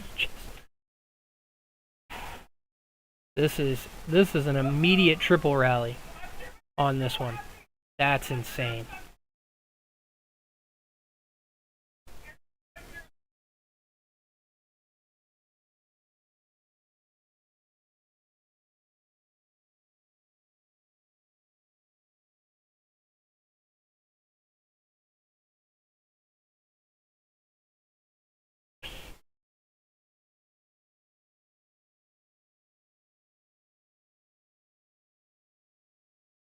I hate this red. I don't even have troops out.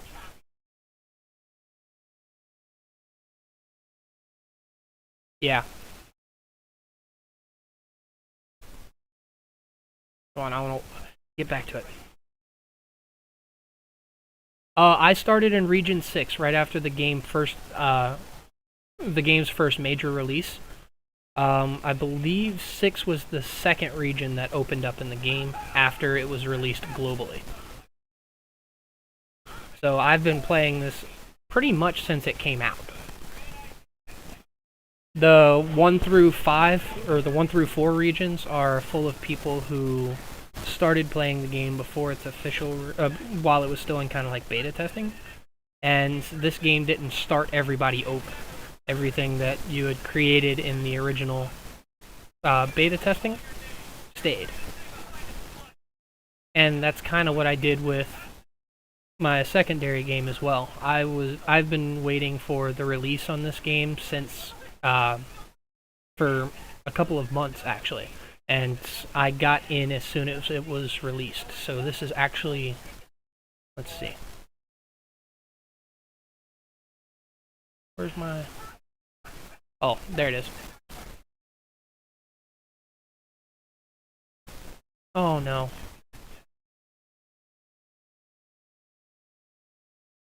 I've got to reset that now.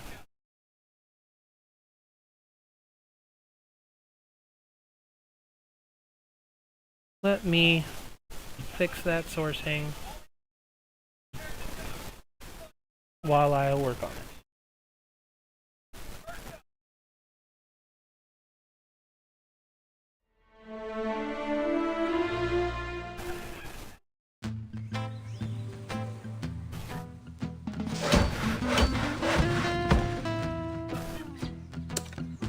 I was just trying to check the server. There.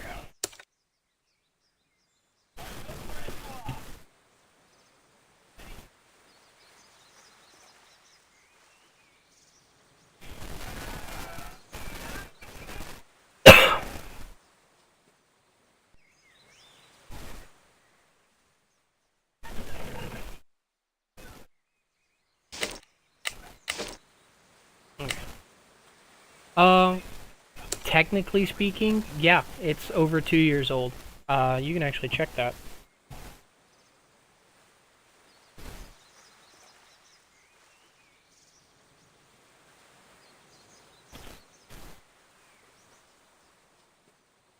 Yeah.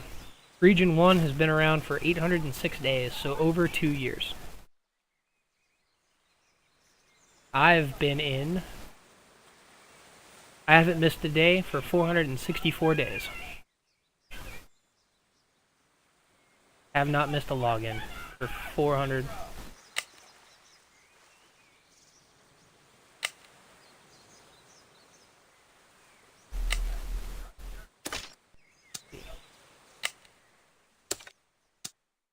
Okay, cool. I have another one of these.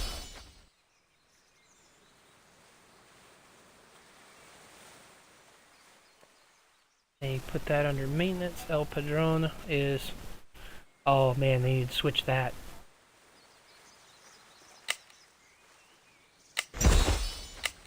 Cool.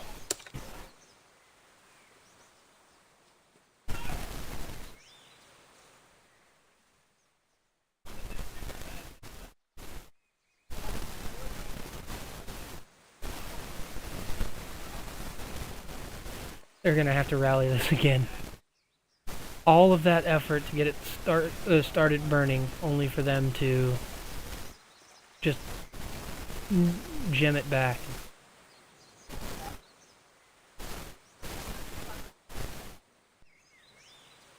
And it's already full enough that they won't just attack it.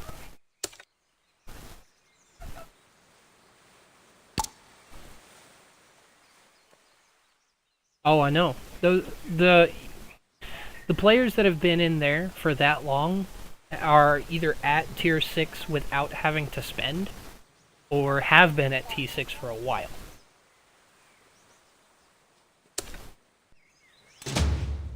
No. Launch leader. I need to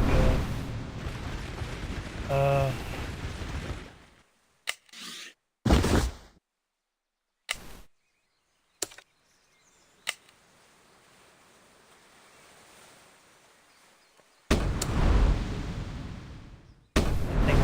these troops back. Take an advantageous position. I need to do some training.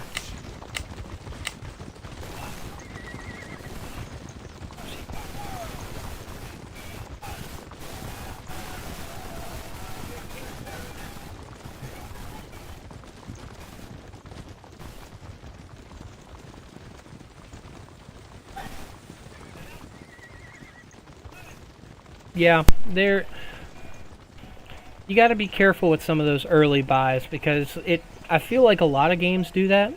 They try to trick you into what looks like a good deal with the $5 and $10 purchases, only to pump them up later in the game because the new people need to be able to catch up. Those catch-up style packs are usually a lot better. Now, some of the ones that you had access to early on are still the best ones. Like when you got a new legendary hero, they gave you the $5 pack for legendary relics. Buy that every time. And currently, the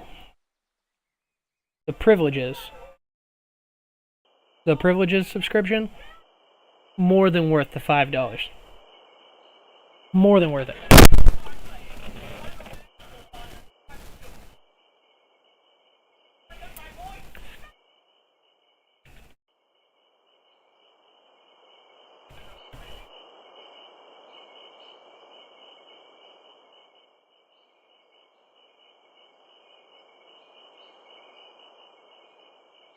What's going on here? No, okay. They're just talking about stuff. Yeah.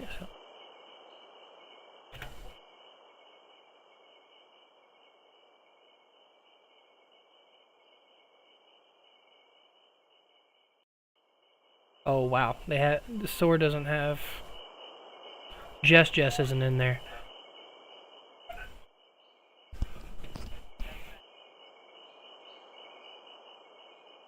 Did the higher science and eco tree until I had one T6 troop already. Oh, ew. Ouch. Yeah, that... Well, we live and learn, and... Oh, the benefits. Here, it... Can't show you through here. I have to go back to the screen. Here, I'll show you. The current privileges subscription is... Before, they didn't have this aid station. So what you got was this daily, which... Honestly, the only thing worthwhile here is this. That 5 times extermination card adds up, and it's kind of nice. The development privileges, it's percentage in training, research, stamina recovery, and zombie kill EXP, and a collect all button for Alliance shopping rewards. So for these shop rewards, if you have an Alliance that does a lot of buying, having this button here saves you a lot of time. Because I know when I log in, I have over 100 sitting in shop. And without this button, I would have to click through each and every one of them. But the biggest bonus to the privileges subscription is these aid station privileges. Outside of events is a 20% capacity. This is minor, because you're not doing a lot of fighting outside of events, and during events, it's infinite. So that's not necessary. This 10% daily recovery means that if you lose, say, 700,000 troops, that's kind of high, but just to spitball it, every day you're going to get 10% of what's in the aid station back. You don't wait until the end of the week. You get 10% of it back per day. So you'll have an extra 70,000 troops that someone else may not. And then the following day it'll be 63,000 or whatever the case may be. And here is another 5% intake rate. So while everybody else has a 65% rescue rate, I have a 70%. That alone is worth it to me. To be able to know that if I start fighting on shelters or in towers once things get serious, I'm going to get 10% of my troops back daily, and 5% more will be saved. You mean the Doomsday Express?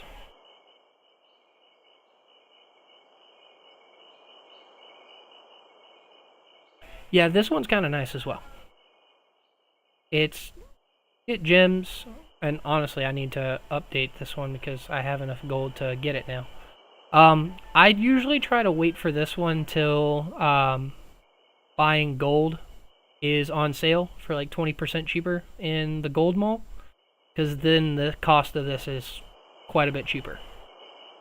And I'll have enough left over, because I can buy $10 worth of gold here, which is about what this is for me. Take an advantageous position. I will get $12 worth of gold in my bag, and I'll have additional gold to spend on other stuff. Because on the PC version, everything costs gold.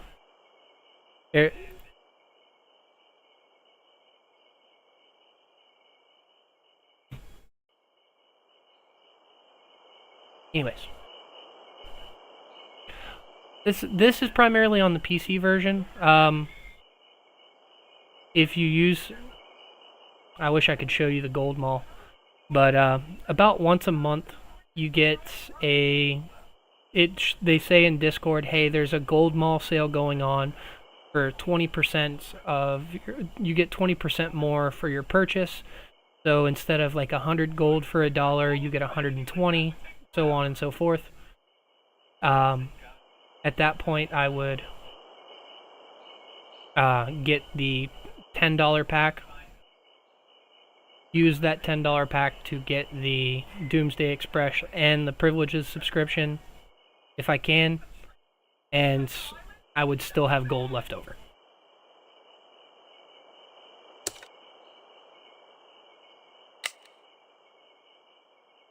Anyways. Rome. March.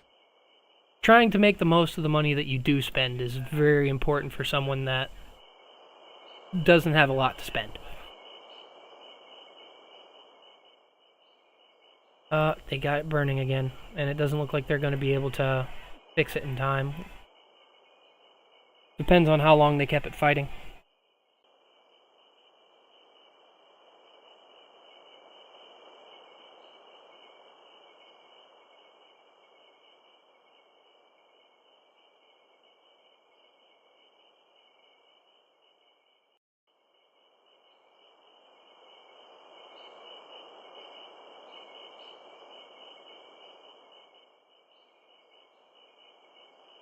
Will we get to watch this one die?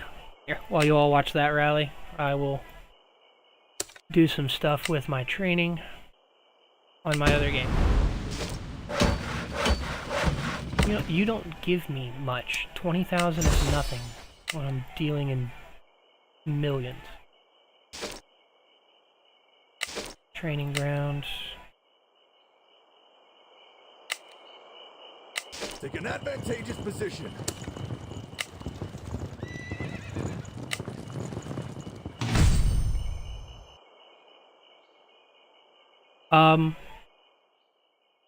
Spending on heroes is good. The two primary things you'll need to watch out for, and I went over these in my Mars will bless us. how to get to tier 6 video.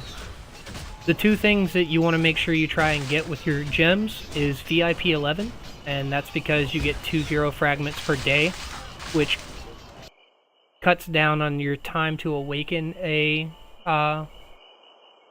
hero substantially. Even if you just got the dailies from here, it would take over, I think it's over 600 to awaken a hero entirely. So just from this alone, you can awaken one a year. I know that doesn't sound very good, but there's a lot of other ways to get these relics. Having a consistent one is beneficial. And the other one is here. This stupid building. I spent thousands of gems to finish out this stupid battle center because the victory medals are a pain in the ass to get. Even by the time... I tried to stay active as much as I could, but even by the time I needed this in order to get my level 25 research lab, I still needed, I believe, 2,500 more, something like that, which is 25,000 gems.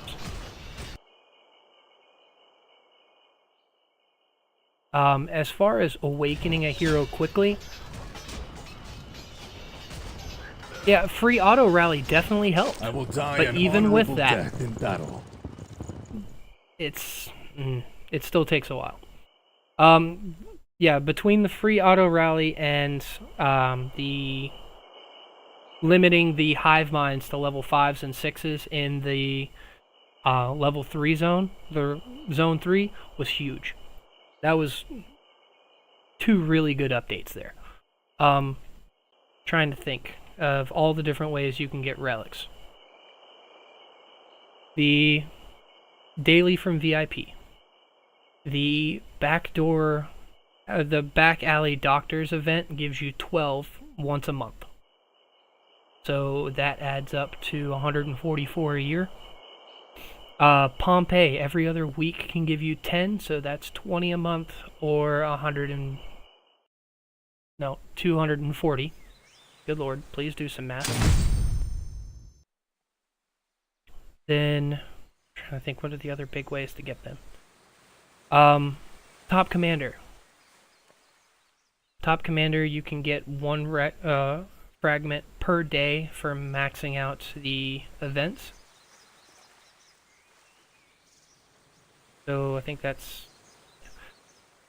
I'm buying the thing in mail. I forget what it's called for Ragoro. Oh, the daily?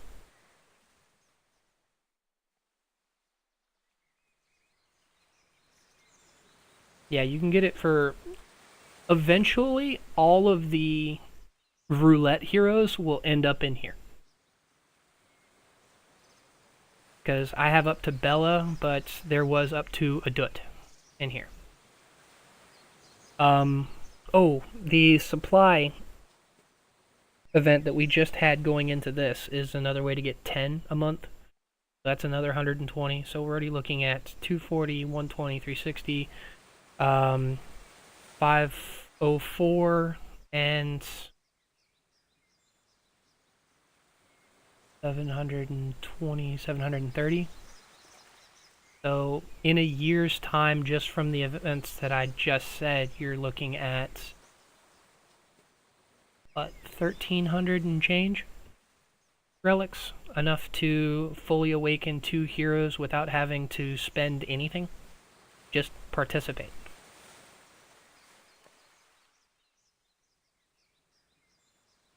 And that's assuming you don't place in any of the top commanders that you've gotten, or gotten any relics from other sources. So, you know you can get it a lot faster than that. The daily packs do put a huge dent in some of those heroes. I do wish that they would add in the ones that you get from actually winning in Top Commander. I don't know what to call those, but our current one was Carry. Carry's not going to pop up in daily boost at all. He won't. Did they get it in maintenance? Oh no, they pushed him back already. They got this one, they're breaking this one now, and they're building up.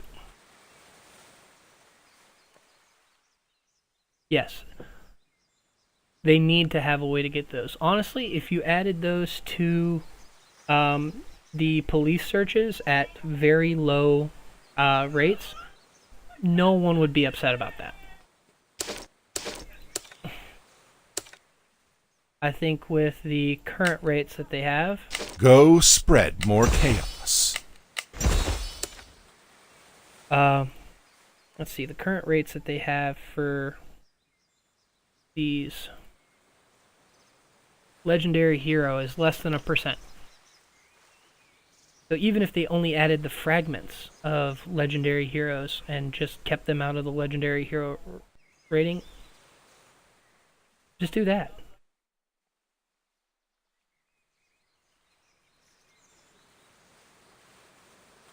Oh man. Yeah, that's been a pain. Honestly, the biggest hindrance to that is putting Dark Seal at the end of Top Commander. I get why they did it, don't get me wrong, but up until Dark Seal existed, my alliance had forced rankings. The highest you could place was like 75 million. Everyone's rank was predetermined based on your activity and whether or not you actually needed the hero. The only reason I have Thunder awakened right now is because of the forced rankings we had before Darkseal existed. I placed second in one event and third in another one, and that cut down the time to awaken immensely. I think I got 150 relics out of all that.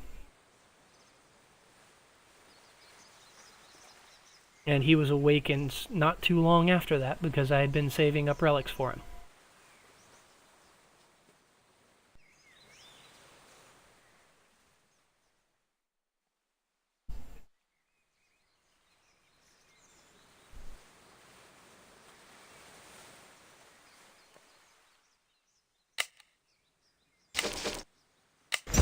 Full A rank.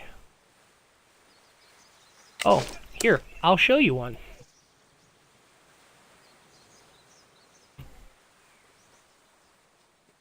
Oh, not 5 million, 3 million. And it's primarily because he doesn't have max stars on everything yet. There's one that we fought against in Darkseal. I think his name is Architect. He had 5 full marches of gold armaments. The total amount of stars missing in all 4 marches was 9. He had... all of them were fully kitted, and they were only missing 9 stars total out of, what is it, 8 out of 40... out of 200 stars total possible, he was missing 9. His equipment, atrocious. Because equipment's harder to build up without the carbon fiber than armaments, because you can just buy armaments. Valhalla! Yeah. Yeah, his armaments were ridiculous.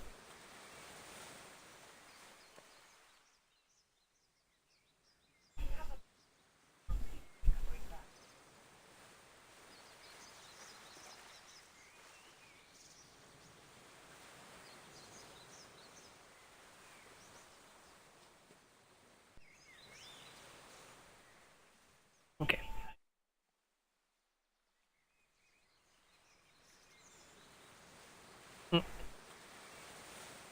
Yeah, but there are still plenty of people that make mistakes on what their armament should be kitted out like. And thankfully, our garrison captains don't have that problem because I've been working with them on what we should be focusing on, at least as far as I can see.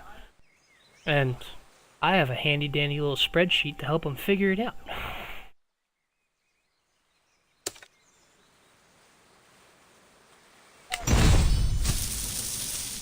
Granted, I can only speak from a, on paper. Sure, here. It'd be easier to get to me in game. You can use that commander ID to get my, to add me as a friend in game, and send me what you wanted me to look at.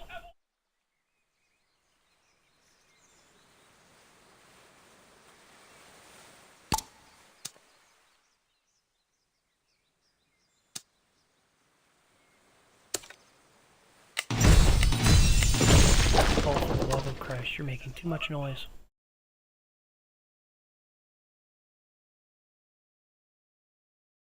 There you go. Dang, you do have solid equipment. I don't have the parts you do. My arena team's been solid from the very beginning, so my equipment is up there, but my parts are not.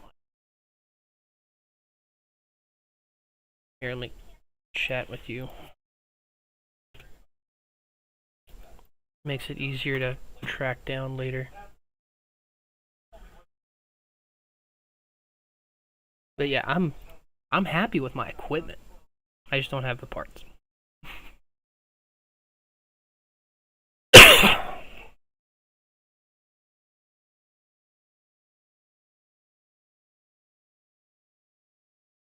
Here we go.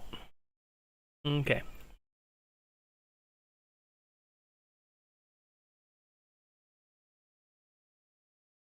$372 block is more than high enough to cancel out a lot of lethality that you'll run into. Actually, you have more down here, so you're looking at 505 lethality, which probably gives you at least 150 advantage over most people. The total attack buff and defense buff is solid. The basic attack damage taken, I imagine, is coming from something else. Can't remember. 7.2 is coming from the armor. So, nope. Get back in here. Unless you plan on pairing him with Lewis, the skill damage isn't necessary.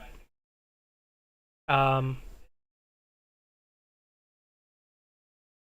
I guess Tom can kind of benefit from it, but the skill damage otherwise isn't as necessary. You've got a solid counter damage, which is going to help with your swarms.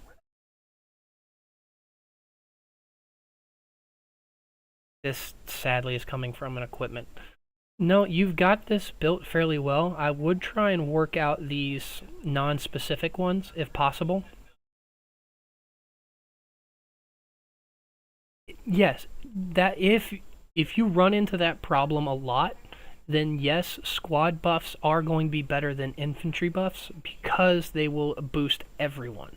However, you need to figure out the sweet spot for that, and I'll explain what I mean. Probably have to go into my own in gold.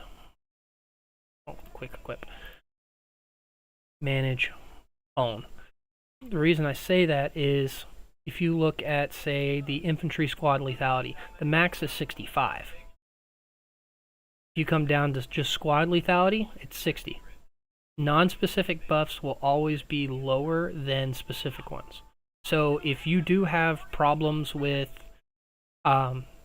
having to fill towers with something other than infantry, then yes, stick with that squad lethality so that everything gets a buff. But if it's only like a handful at a time, then I wouldn't worry about it. If you have 1.5 million troops in the tower and say 20,000 of them are riders, for whatever reason, the infantry buffs are still working on the other 1.48 million troops better than they would the riders. If that makes sense. It's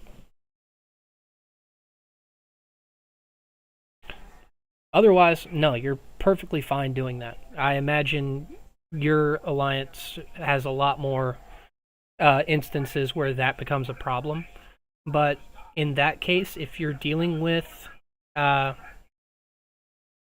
no, I imagine in that case you're running Victor as secondary. Or at least switching into Victor secondary.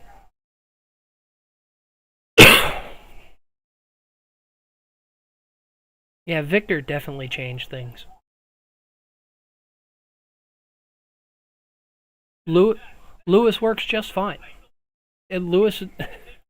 I love Lewis for so many reasons. The fact that his only ranged buff is a ranged squad attack buff and nothing else is really necessary for ranged. This 10% HP is kind of pointless. But rage generation, skill damage, and his skill attack aren't limited by running anything. But if you saw my the HNB, DHX, and Boone fight, Victor definitely did a lot of damage. And none of his abilities are limited by a troop type. You can throw anything you want into a tower or whatever, and Victor does really well with it. I think the total buffs in this case is like 47%. Actually, well, garrisoning 67%. And gets a huge damage buff to single target damage.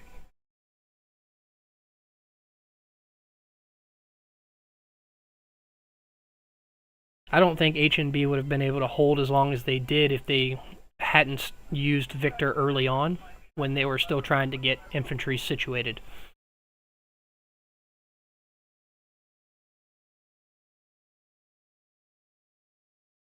Man, Deep Sky is still holding that. Oh, you're just now getting him next TC? Yeah, don't forget about Bianca either. Honestly, this is the first TC we've had in a while where both heroes were extremely viable. Jacob, I haven't seen used as much as I would like. On paper, he sounds great, but I just haven't seen a lot of people use him. We had Jonathan alongside of Elena, which was garbage. Well, I guess Robert and Eddie were both fairly solid. But you had Carrie back with Chun.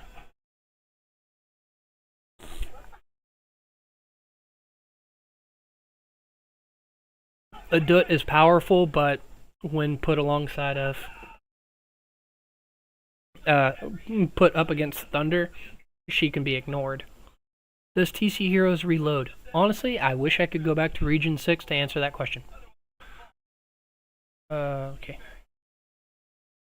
Because others sent a friend request. Oh, there you are. Here, I will go ahead. I found it easier to just send the chat before I hit the friend request, because then I have to try and find the name again.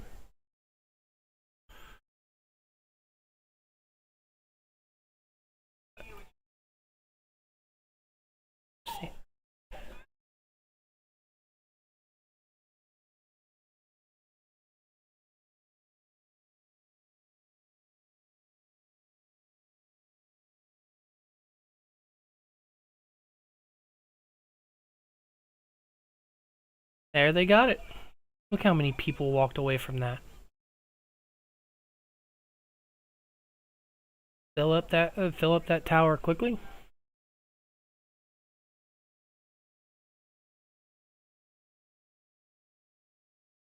And they're building a tower there. PFW is going to hit that one.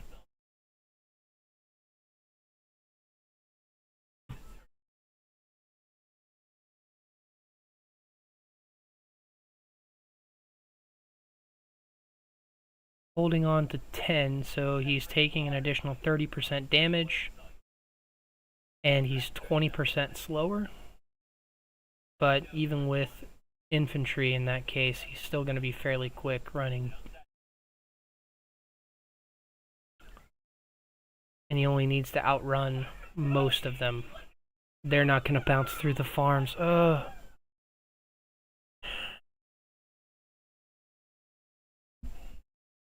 But, yes, Dickie, I wish I could answer that question because I know Victor and Bianca's TC is over, and I don't know what's currently running over there.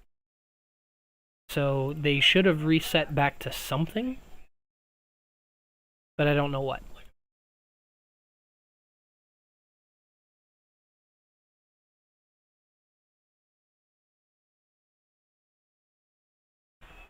Train.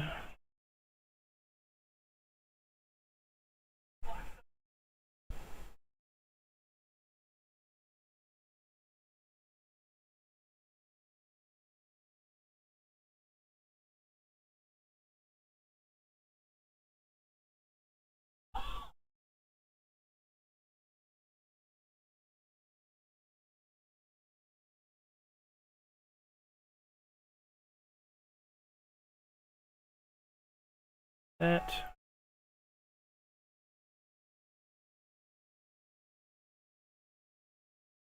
We can choose to reveal the next one, which would be great there.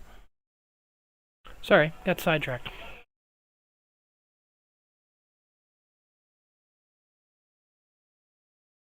I'm just glad we got a little bit of action to watch this time around.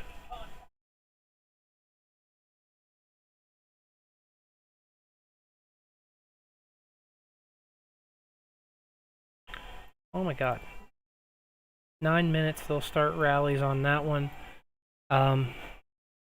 They aren't letting anyone. Deep Sky is trying to get set up.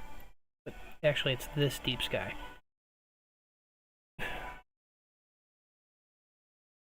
Oh. Yeah, they absolutely are. The fact that Gold is holding on as long as they have been, because we've been watching this rally for hour and a half now, and they've pushed them back one flag. Now, it looks like they're going to cut them off back here, which kind of renders the rest of this moot, but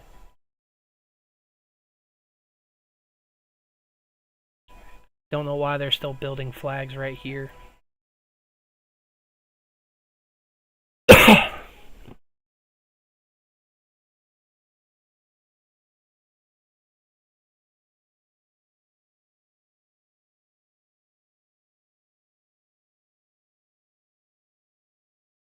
And train you.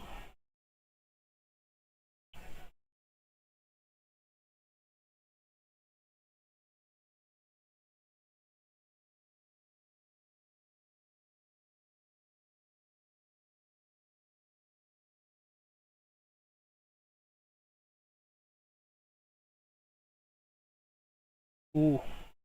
They've got a solid defense in there now. They need to maintain it.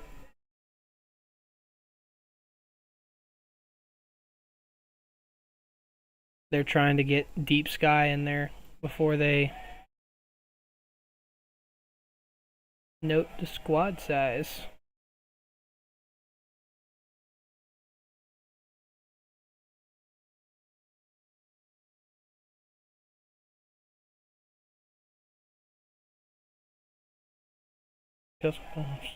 No, we have not.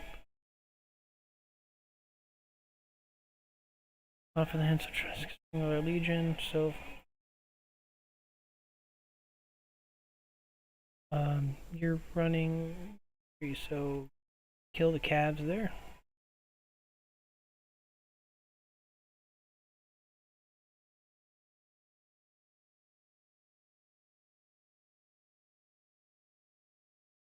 Thing is, they won't hit that one. They'll hit this one. Dyers is back here to run a garrison, but likely he's going to be on par with my capabilities to garrison, which will work for a time, but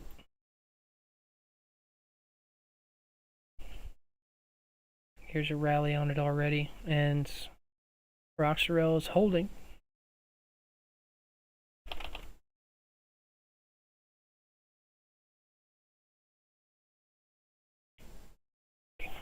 What time are we looking at already? It is 11:22 my time.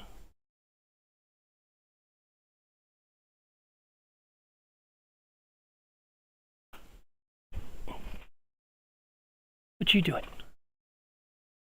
How's your food? No, how is it? How is it? Okay. I could use some chips.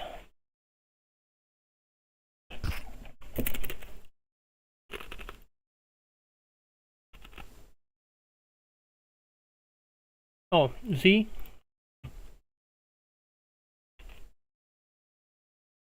He's not as high on might as he would like to be. 140.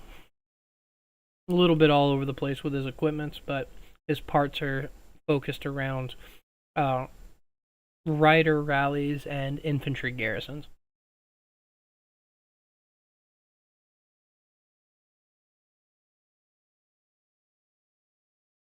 I was actually just I was just talking about that earlier because someone was running a Lewis Jin rally, and I'm with you. On paper, he sounds good. You just need to find a way to, one, not lead with him because his talent trees are absolute garbage, and then find a way to make this buff reach the skill damage of your primary commander. I mean, you get 25 rage points per basic attack, an attack bonus of 50%, and a defense bonus of 50% for yourself. So if you can stack, they were stacking this with Lewis's rage bonus of 25, and I believe they had the skill cycle down to about 6 seconds. With Jin's going off, that means you're just barely catching Lewis's damage with this buff. And if that's the case, then yeah, that works. However, well, and you're keeping this 50% buff up almost constantly. However, there are a couple of things that you don't get to make full use of. One, that 11% rally capacity is, well, if you could have it on a 2 million rally as opposed to a 1.5 million, it would be a lot better. The 11% damage on siege is kind of minimal because there's a lot of commanders that can do better than that. Increasing damage taken by 15% for 3 seconds. Increases damage by 15% when leading only rider squads, so that part's kind of lackluster. Another 18% buff to attack and defense during siege is not a damage buff. But honestly, running a Lewis Gen rally allows you to run whatever you want with it. You could run an all ranged rally that way, sure. That would be very effective, but I would have to see reports to know how it compares. Is that 100% uptime worth it, kind of thing. Sorry, I'm starting to lose my voice a little bit.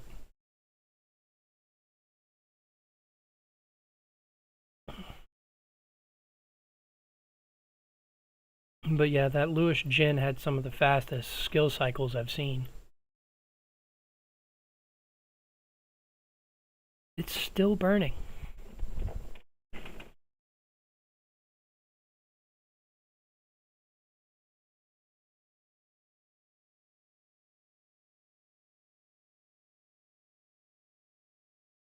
We've got a minute left. Oh, there's one other thing I wanted to look at. I do wish that was a little bit higher, that buff, because Bianca Awakened is almost just as good, and she buffs 6 people. She buffs 6 people for 42% for 4 seconds, as opposed to just yourself for 50% for 5 seconds. So you just kind of need her to fight around the rally somewhere.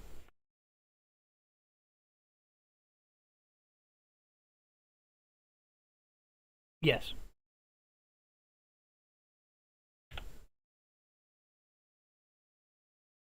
They took everything Jin should have been and made a person out of it.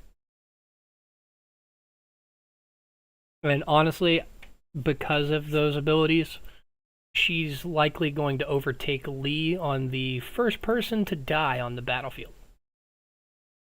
Even if you see her as a secondary, kill her.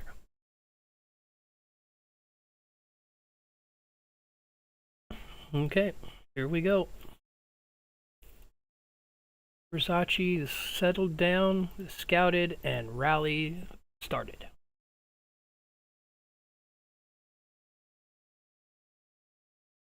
Trying to think who the top 3 in first to kill legendary heroes. Who's teleporting? Oh, Baki. Bianca, Lee,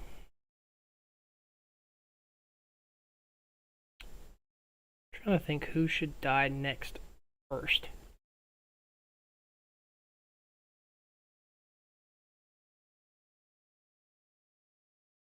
Oh, she should be in one of your marches on the field regardless. I think because of how far behind I've fallen as far as my power is concerned, I'm going to be running mostly support marches.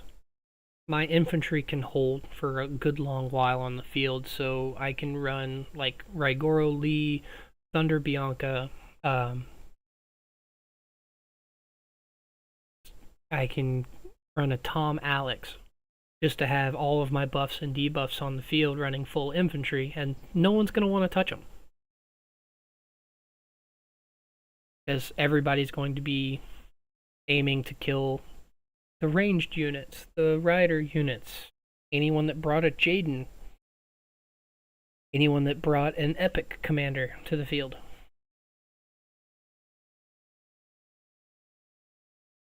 Yeah, I would have to say Jaden is probably still number 3, not only because he's easy to kill, but that defense debuff is still pretty nasty. Robert is an infantry commander, and while he does have the HP debuff, he's harder to kill. Chun does a lot of damage and is very squishy, but if she's running Julia, that makes her a pain. I don't know who the third one would be. It's definitely Bianca and Lee 1 and 2. And look at him go. Ah! The woes of not setting your garrison properly. Now, I'm going to chalk this one up to he has his Raigoro and his Thunder and his Tom out somewhere. And that's something you got to watch out for. If you're reinforcing towers and stuff like that, if you know you're not going to be the garrison captain, don't bring garrison don't bring garrison captain commanders. Bring your Edward Martins to the towers so that they can sit in there. I'm happy you could make it to the stream, Tesamore. I'll be on tomorrow around the same time, I think. I'll see. But likely more people will be fighting by that point, so we will see what happens then. They're going to swarm and rally. Oh, wow, 28 million. This poor guy doesn't stand a chance. They're going to rally this one. They're going to rally that one if they haven't already. Oh, and they're not even... They don't have the same bubble. Oh, I'm going to have to get on the Discord tonight and field those questions.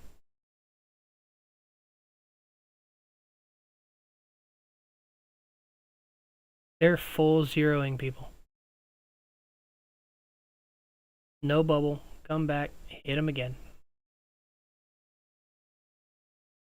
Aid station putting in work.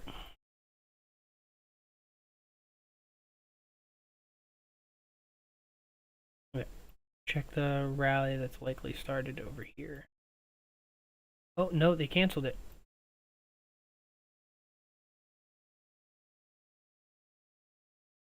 Canceled the rally.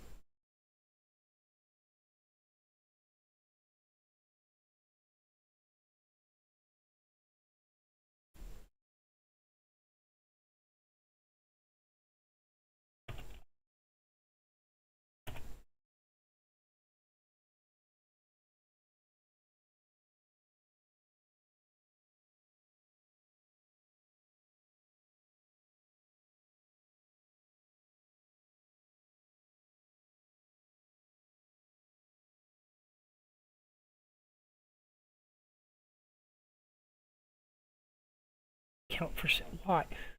I hate to break it to you, that's not worth much. You have to get up to at least my level before an account's truly worth it. If you're not running tier 5, most people don't want it.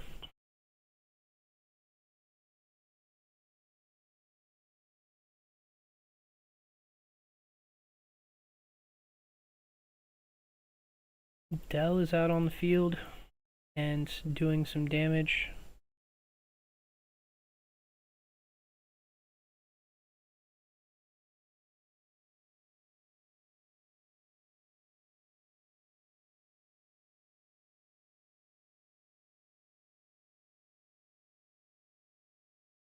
What we got going on? I saw that.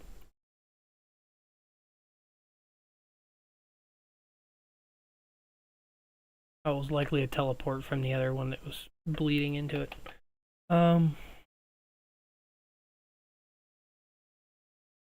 Tactical sandbox, 25 minutes. I likely won't catch that either.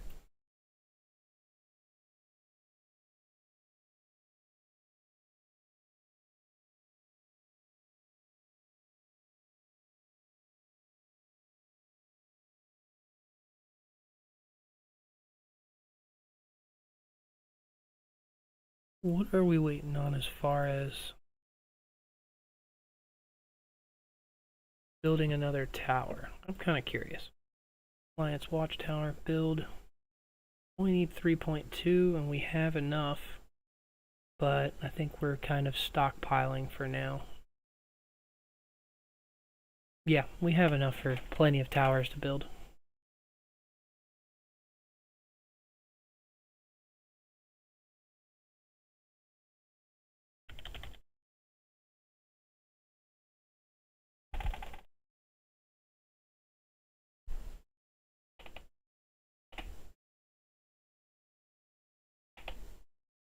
Okay, I will watch that development for a little bit longer, and then I think I'm going to log off of the stream here in about 10 minutes. That'll put it about 3 hours worth of streaming tonight.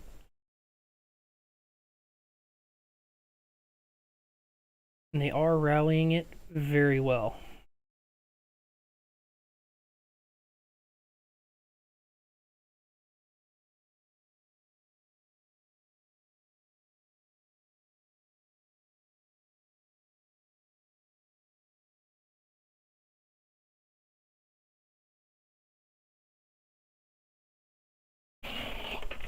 Let's go into Discord on my phone and see how many people are complaining.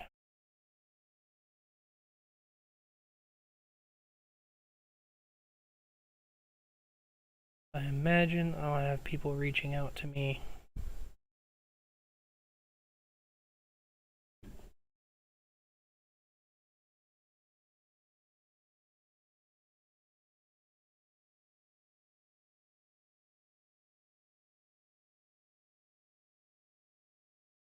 No, nothing yet.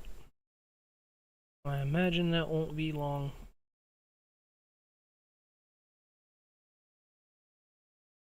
You're gonna get rallied because your garrison captain is likely somewhere else right now.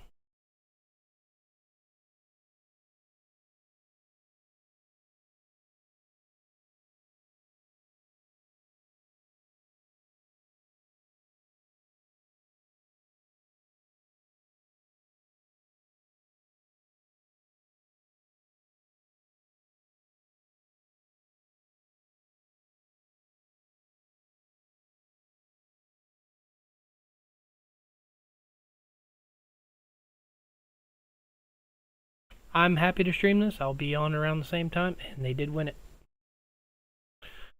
You know what? We're gonna watch this area get wiped out.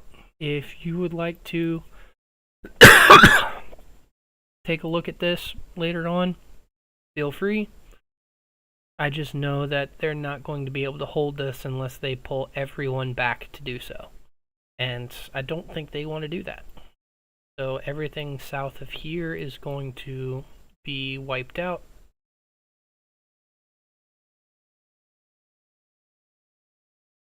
Tier 6 faster? Hold on.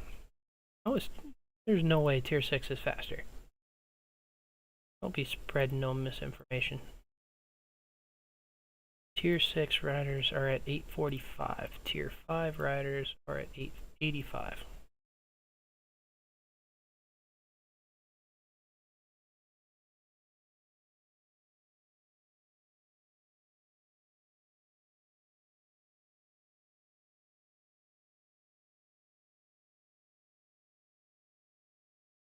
Travel speed for it's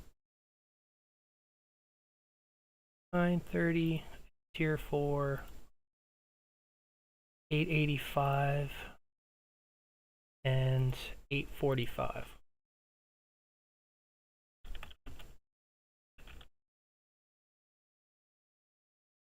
$845 for tier 6, $885 for tier 5, and 30.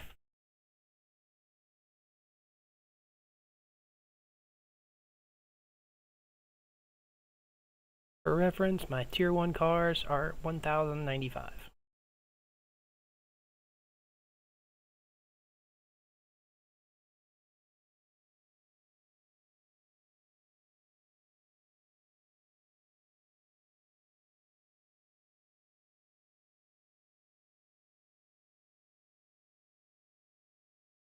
If you have over 100, you have over 100 already.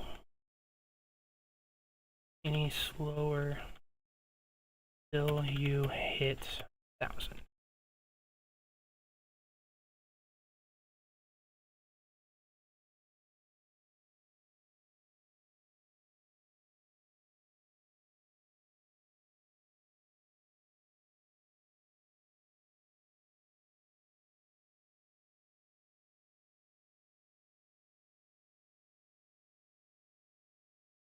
Lines are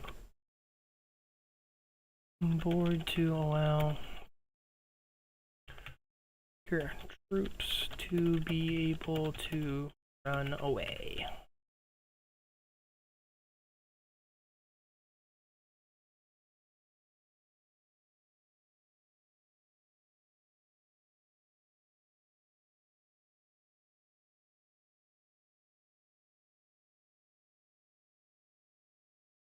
But, well, everyone, I think I've set on this.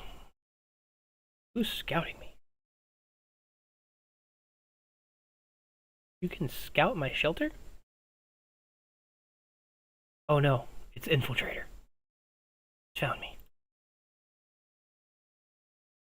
Anyways, let's go see if there's any more rallying going on in G3, which I imagine there probably is.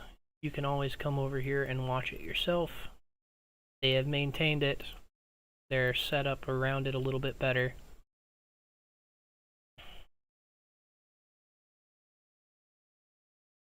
And there's no other touching going on. They've got this going on here, but that's not their primary concern, or they would have rallied with something other than a Thunder.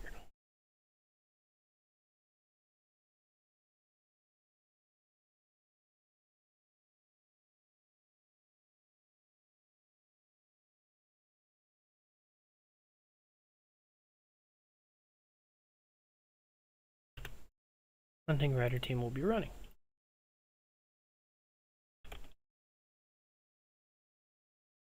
Okay, well, I'm gonna hop off here. I appreciate everyone for coming around and watching my stream today. I will try and be on tomorrow as well, because I definitely will be online for all of Phase 2. I am excited to show you all the chaos that is about to ensue from all of this. With that being said, again, thank you. If you all have any regions you want me to check out, please let me know in the comments of the video when it gets posted up on YouTube. But with that, this is Mr. Brain for Friendly Neighborhood Gaming Dad, signing off.